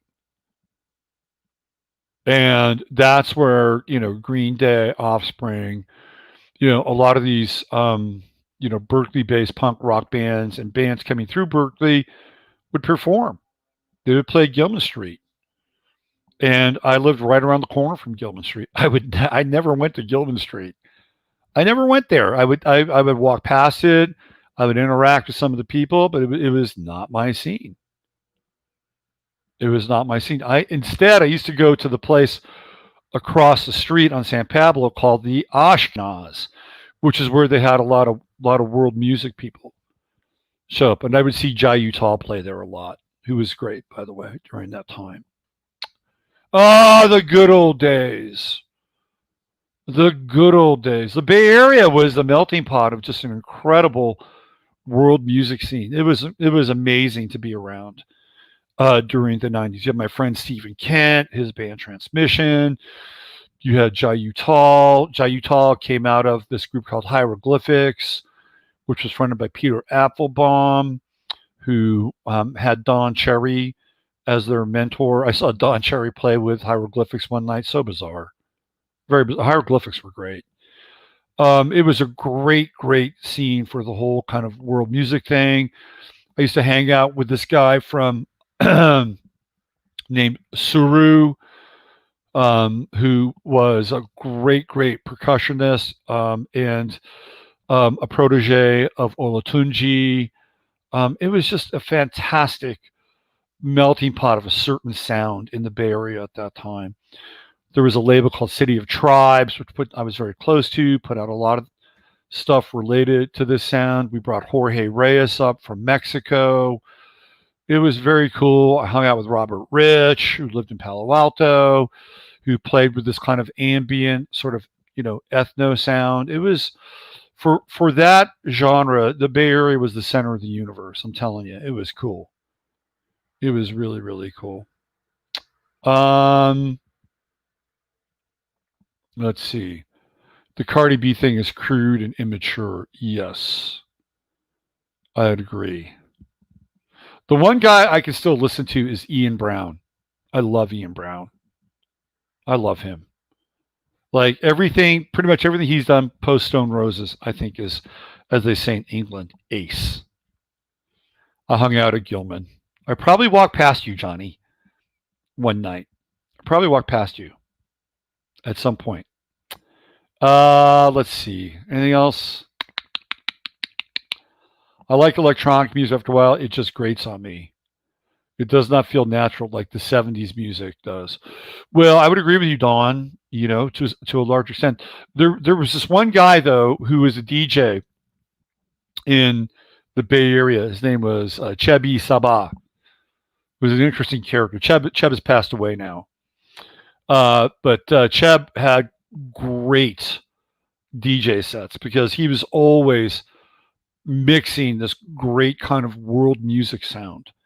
And I'll never forget one time he played a track by this group called was it Transglobal Underground?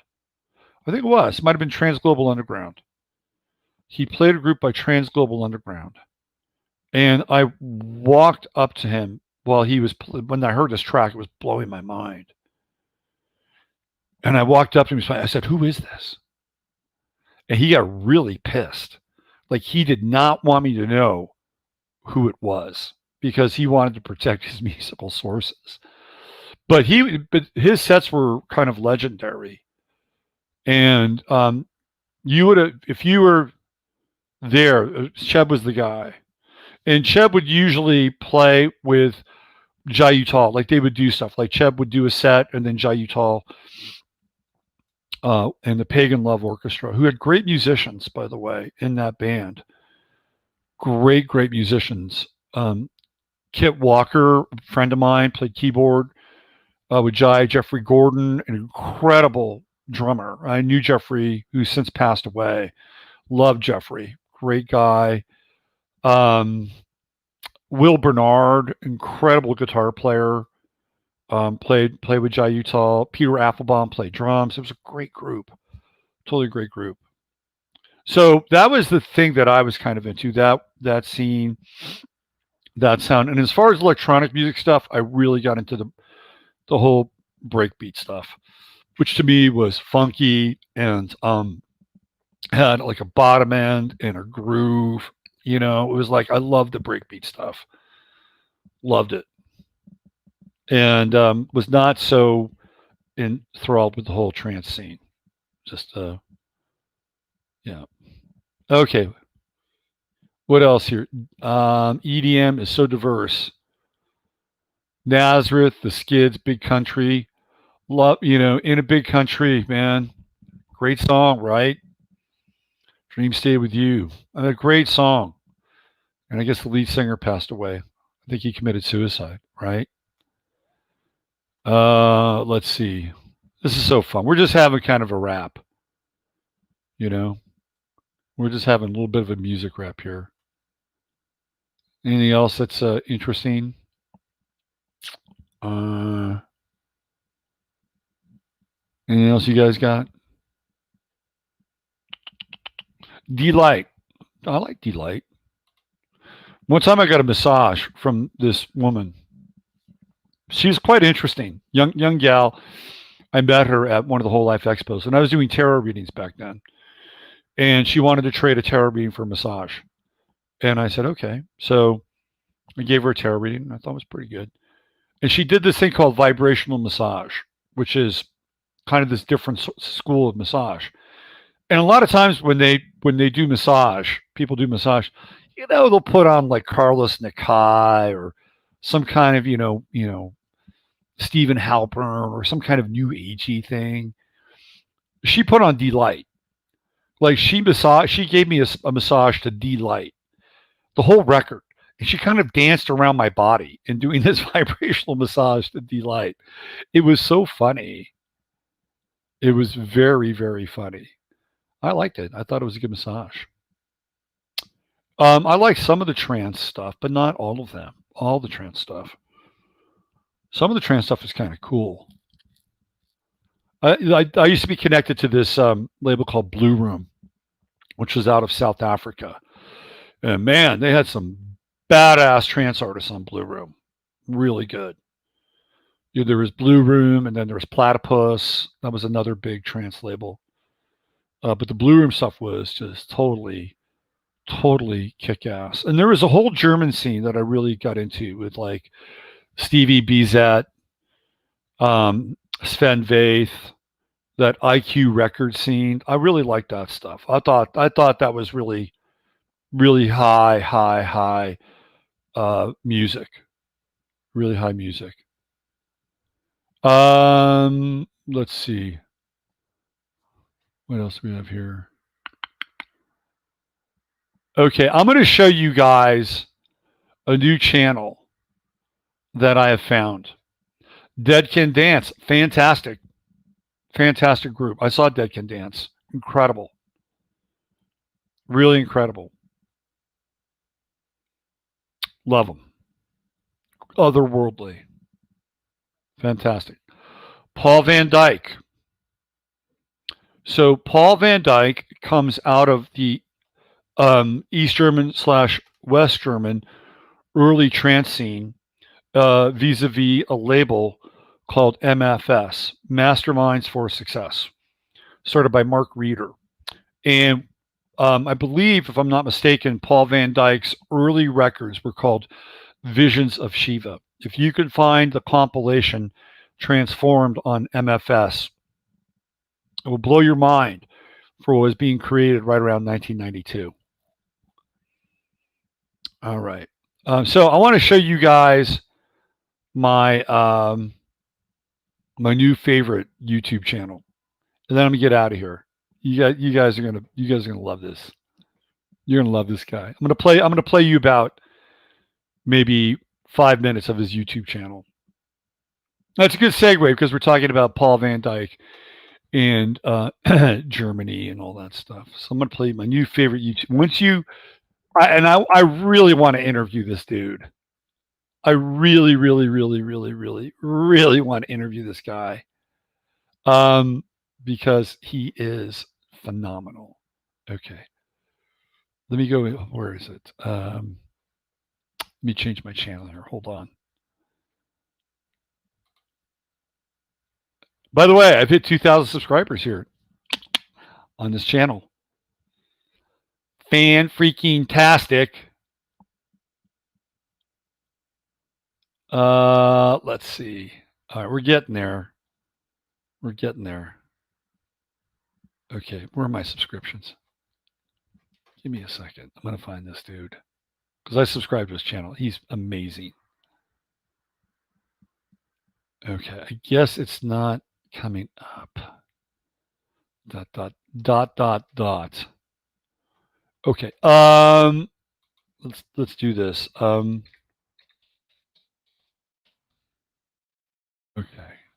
You're gonna love this dude so much. Okay, so I'm gonna show you his channel. Okay. I'm gonna give you the download on his channel. And I'm gonna play you something from his channel. I love this guy. He's fantastic.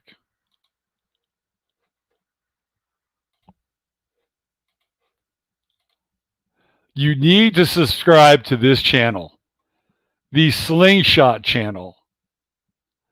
You have got to subscribe. He's got 2.68 million subscribers. This guy is amazing. Amazing. He is funny as hell. He does archery. He does slingshots. He builds shit. He's incredible, this dude. He's really, really incredible. So I'm going to give you a taste of his videos. I got to get this guy on my show. I'm going to play you a little sample. He does these things with these models. He brings them on to show how like they could use some of these weapons. Which one should I play? I'll play here. Let me play his most recent one. He does these in German and English. So this is just from 2 days ago. All right. Let me just see where I am. Hold on. Let me get out of the screen share. Hold on. Where am I? I got to get out of screen share. I'm gonna play you the audio. This guy's amazing. His name is Jorig. Maybe some of you have heard him. Here we go. Because it's really a tactical crossbow. It has awesome. Okay, so he actually invented this thing. He lives in Germany. I think he's somewhere in the Black Forest. Okay, and he worked with this company to create a tactical crossbow that basically is cocking like a pellet gun or a lever action rifle. He actually created this thing. All right, so check this guy out. You got to see him. All right, here we go. Hello and welcome to the Slingshot channel. Today's episode is all about the world's best and certainly most popular tactical repeating crossbow, the EK Archery Cobra RX Adder, because it's just gotten even better. The 2.0. Let me show you its features. Why is the Adder so popular? Well, because it's truly a tactical crossbow. It has awesome power for its size. You can even remove the rear stock and then it's more like a pistol crossbow. You have 5 bolts in the magazine and you have this integrated cocking lever that makes it super easy to make the weapon ready to fire. You can use the built-in red dot here. And then you can simply fire again by repeating the cycling action and do it again. Okay. And you even have a light and a laser integrated. And this is so that you can also shoot in the night, since with the laser and the light that is certainly possible, and makes it possible to shoot this crossbow from the hip. Probably the only serious crossbow that can do that. So you can just aim like this and then shoot. Very, very, very simple. Deadly machine. But nothing is so good that you cannot make it even better, which is exactly what I've done. You should know that I haven't designed the entire weapon. It's actually based on the Cobra R series, also sold as the cheap shot by Cold Steel in the US. What I developed and designed for it is the magazine. So usually it's only a single shot crossbow, like most of the crossbows on the market. But this one has actually 5 shots in the magazine. I designed it in wood first, and EK Archery from Taiwan then perfectionized it and just made it like a professional industrial product. If you want to load the arrows in, it's not so easy to do this in standing position. What you do is you have to keep the lever lifted up with your thumb here. So this guy made this. So he innovated on this. Like it was already a crossbow, but he actually adds the ability or innovates the ability to make it a multi kind of arrow crossbow. Watch this. And then you can feed them in. And so this is 5, and that's usually the maximum. You can load in 6, but look what happens when you try to load in 6. See, this is definitely not nice. It shoots, but it's really not recommended, specifically when you move around, like you walk or even run with the weapon, then it might fail. And therefore, this was not good enough. I wanted more than 5 shots. I wanted 6 at least, and now we even get 7. The other thing that I wanted to enhance is when people trying to use the long bolts, 15-inch bolts. Why do people want to do this? Well, usually because then you can use 3D broadheads that otherwise are not stackable in the magazine, so you have to single load them. But it's also, of course, a little bit more accurate on longer distances, like longer than 30 meters. So a lot of people want to use the longer ones. And that worked, but it was kind of awkward. Because first what you had to do is you had to cock the weapon. And for this, you had to overcome the anti-dry fire thing, the little hook here on the end, so that you can swing out the arm, and then you would cock it just as normal. And now you can, of course, muzzle load the 15-inch bolt, but you would also hit the anti-dry fire lever.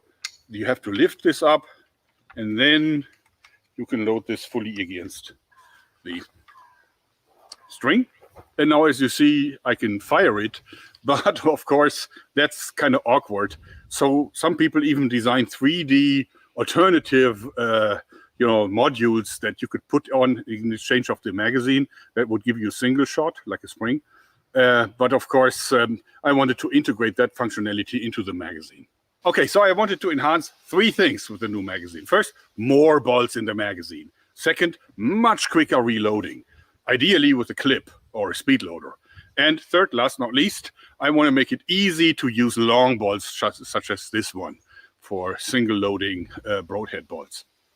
So let me show you what I came up with. The new alternative magazine for the RX Adder. Right now it's still using some 3D printed parts. In the end, it will of course be high quality injection molded parts in here. The side plates are aluminum, so those are pretty final. It's much more complex and much higher manufacturing quality than the original one. So let me show you its features. So first you notice that the axis for the spring lever is now a lot higher. And this allows me to actually utilize the full height of the magazine. So this guy innovates everything. That only come with the new magazine. Right now you would still get both magazines. So if you buy it complete, you get both magazines. So you can go back and forth because, as I said, the adder is unchanged. You just remove the thumb screw and then you can take out the entire magazine, very simple, and put the other one on. So to put the new magazine on, simply take the magazine just as per usual.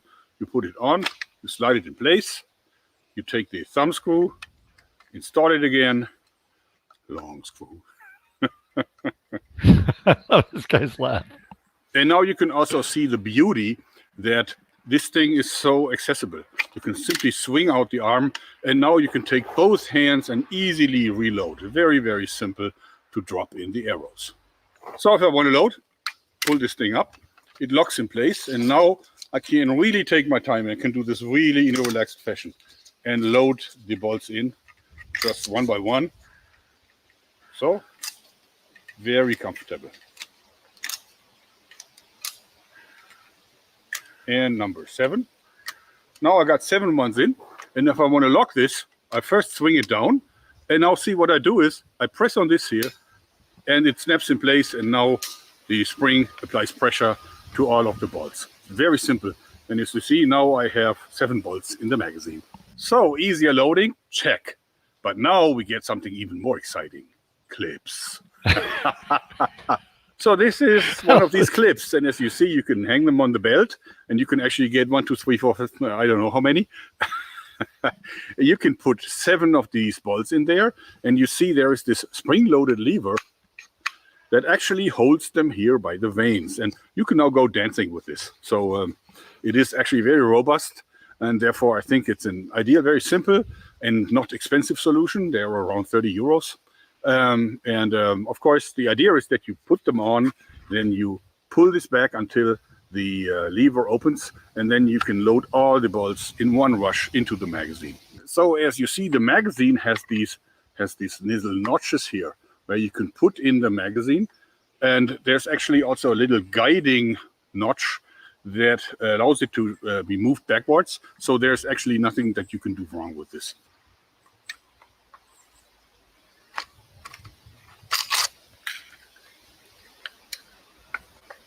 Do you see that? In business. Now loading the long 15-inch bolts. That is now far more simple because I can simply swing up the lever. Then I can bring the whole thing to the front, cock the weapon just as normal.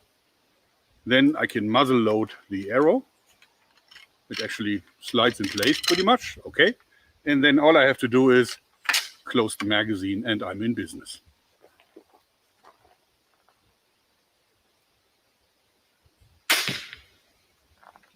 One additional advantage is that you can now mount a scope. So this guy innovates like crazy. He innovates like crazy. It's amazing to watch him do it because he'll work in wood and then he'll go into a 3D printer. And let me show you another one of his videos. He's got some funny shit. It's almost like, okay, so let me show you what he does with the wood stuff.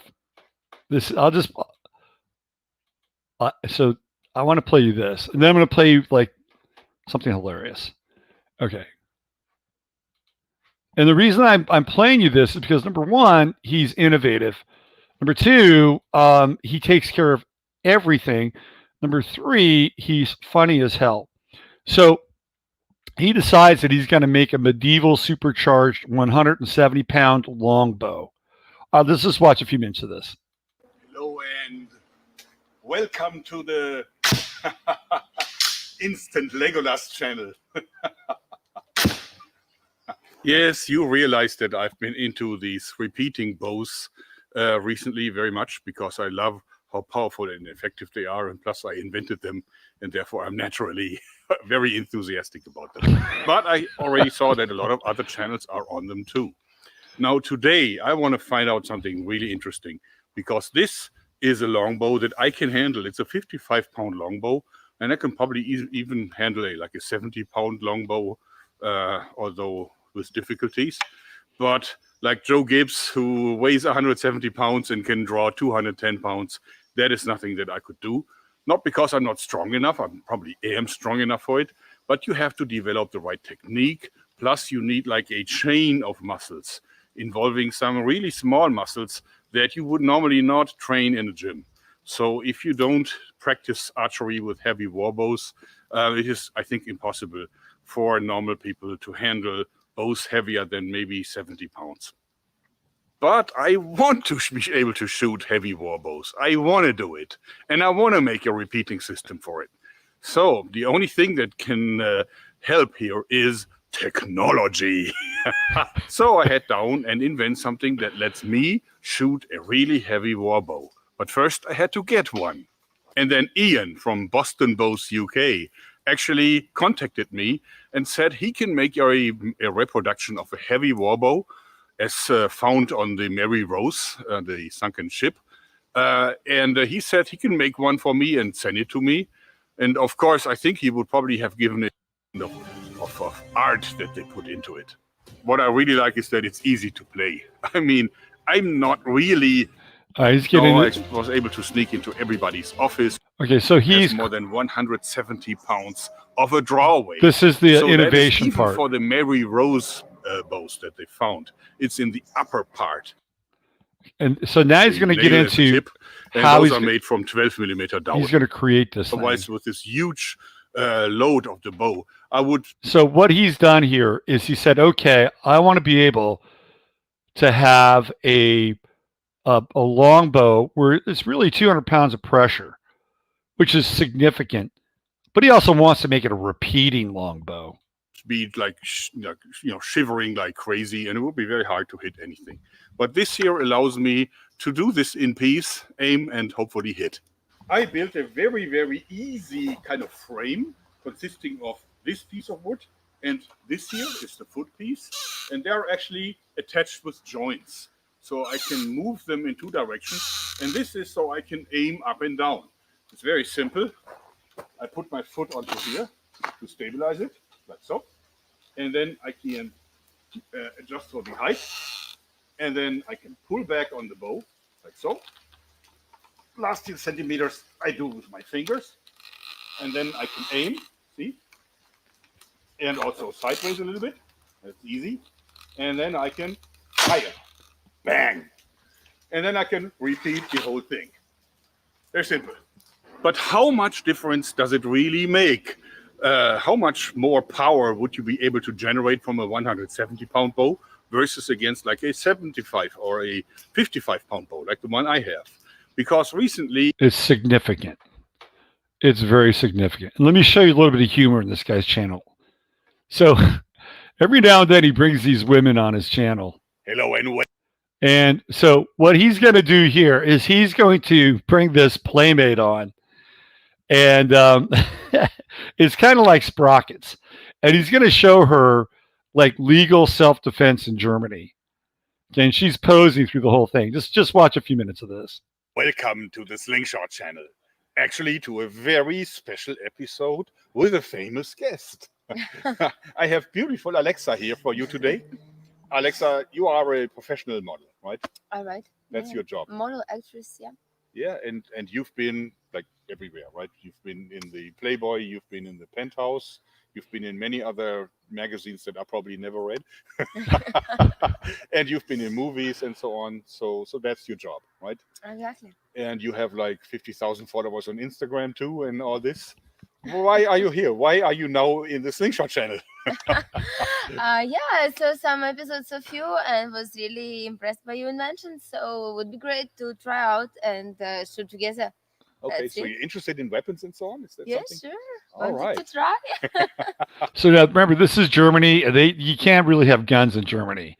So the first thing he sets her up with is this thing, which is really cool. And it's actually a product that you can buy. It is basically a handgun crossbow. All right, check this out. It's now called. It's a repeating handheld crossbow pistol, right? So it's muscle powered. All the energy is going to come from your own body.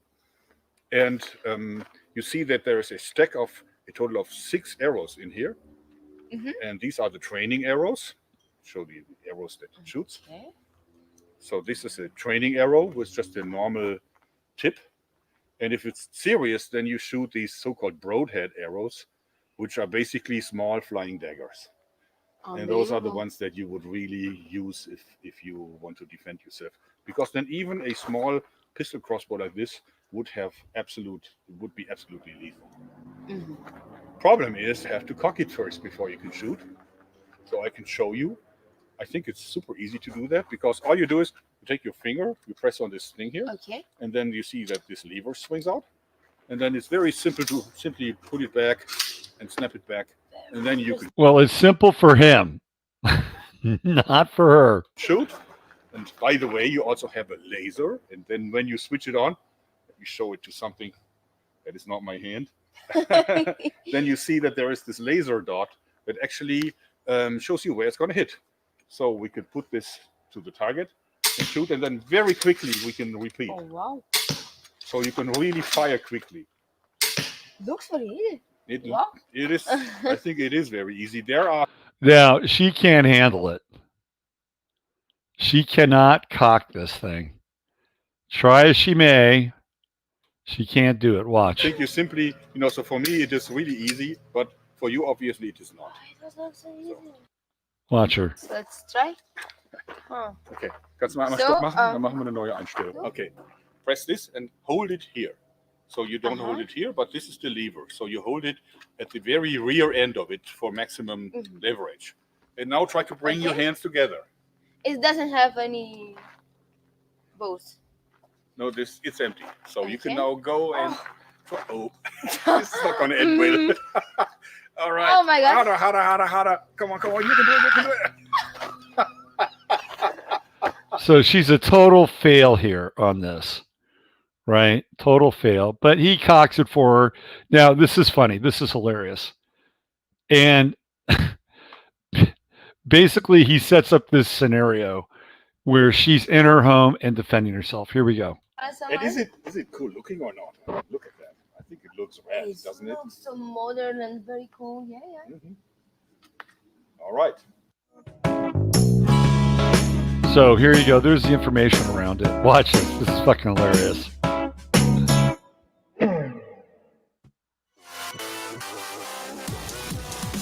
This is like sprockets. So she's at home. She's working out.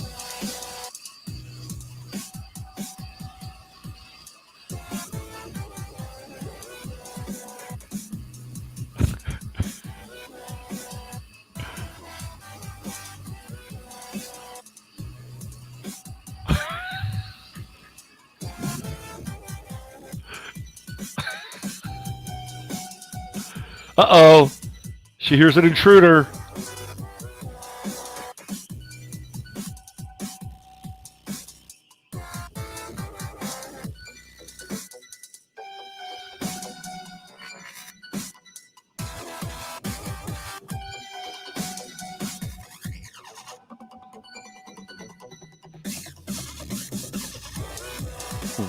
There's that laser. Turns it on.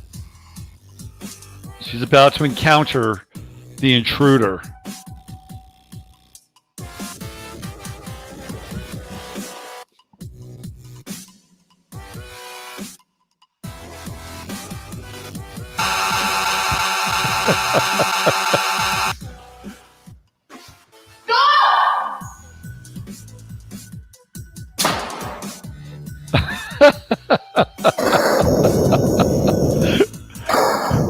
Look at this thing.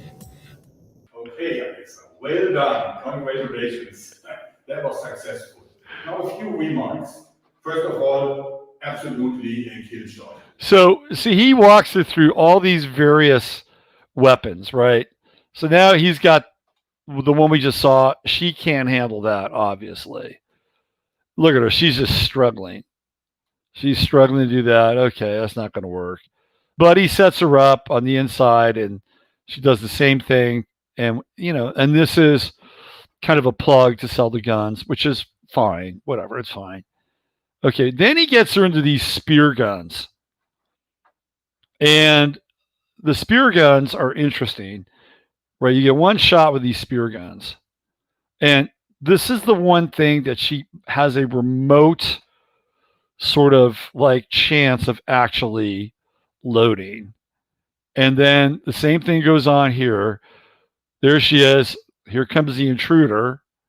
And then she finds the intruder. And she brings the spear gun this time. This thing's fucking hilarious.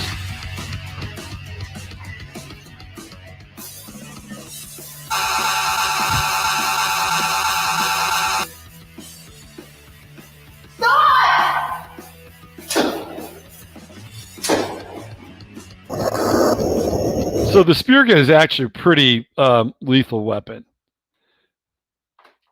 especially when you take it out of the water. Now, this is a gun that I believe, if I'm not mistaken, is an underwater spear gun pistol. You like fish? I mean, eating fish. Therefore, you know that the flesh of fish is very soft. Mm-hmm. So, therefore, when this enters into a fish box. So, essentially, this is like a semi-automatic spear gun pistol. All right, she can't really handle that. The only one she can really handle is this gun that fires these pepper balls. That's about it, because it's charged with CO2. And kind of an interesting form of self-defense if you want to use it, because it is very effective if you use it around the facial area, which apparently she does. Anyway, this is a great channel. You get unintentional comedy. You get incredible innovation. He works with a lot of different people. He gets into things like hatchet throwing and knife throwing. And the thing I love about this guy is that he is an innovator. He works on things like, here you go. Like this Hello and welcome to the. like he made this thing. He makes this, and then what he'll do after this is he'll use a 3D printer and then make a workable model. And like I said, there are companies around the world who have either incorporated or even produced his innovations. The Slingshot channel. It is funny. Every time I show something that shoots arrows, people say, can you also shoot steel balls with it? And vice versa. I've been showing a lot of different instant Legolas versions. Specifically my new magazine, Pump Action Bows, have been seeing a lot of interest on the internet. And since I'm absolutely not in the position to ignore the wishes of my fans, I'm bringing the first repeating slingshot pump gun. It looks unconventional, but a lot of thinking went into this design. And this is called the Instant Rufus. I'm naming it after Rufus Hussey, a really great slingshot guy who passed away in 1994. He was so accurate and so good with this very, very basic slingshot that I have a deep respect for him. I firmly believe that when I see a white cloud dissolving against a blue summer sky, I think it's Rufus shooting his slingshots in heaven. So I have a lot of respect for Mr. Rufus Hussey, and therefore I'm calling this the Instant Rufus. So, the Instant Rufus. Okay, that's enough of your egg. I could watch this guy's videos all afternoon. Anyway, high entertainment value, and you'll learn a lot. You will learn a lot. Absolutely learn a lot. Okay, I'm out of here. All right, I'll be back tomorrow, and we'll probably have a lot more important. We'll have a lot more important things to talk about, no doubt. So it's 2-hour Monday, kind of casual, a lot of ground to cover. Covered a lot of ground, and check out Yorik's channel, man. I think it's fantastic. Let me just do a quick check on chat, which means I have to go into the void momentarily.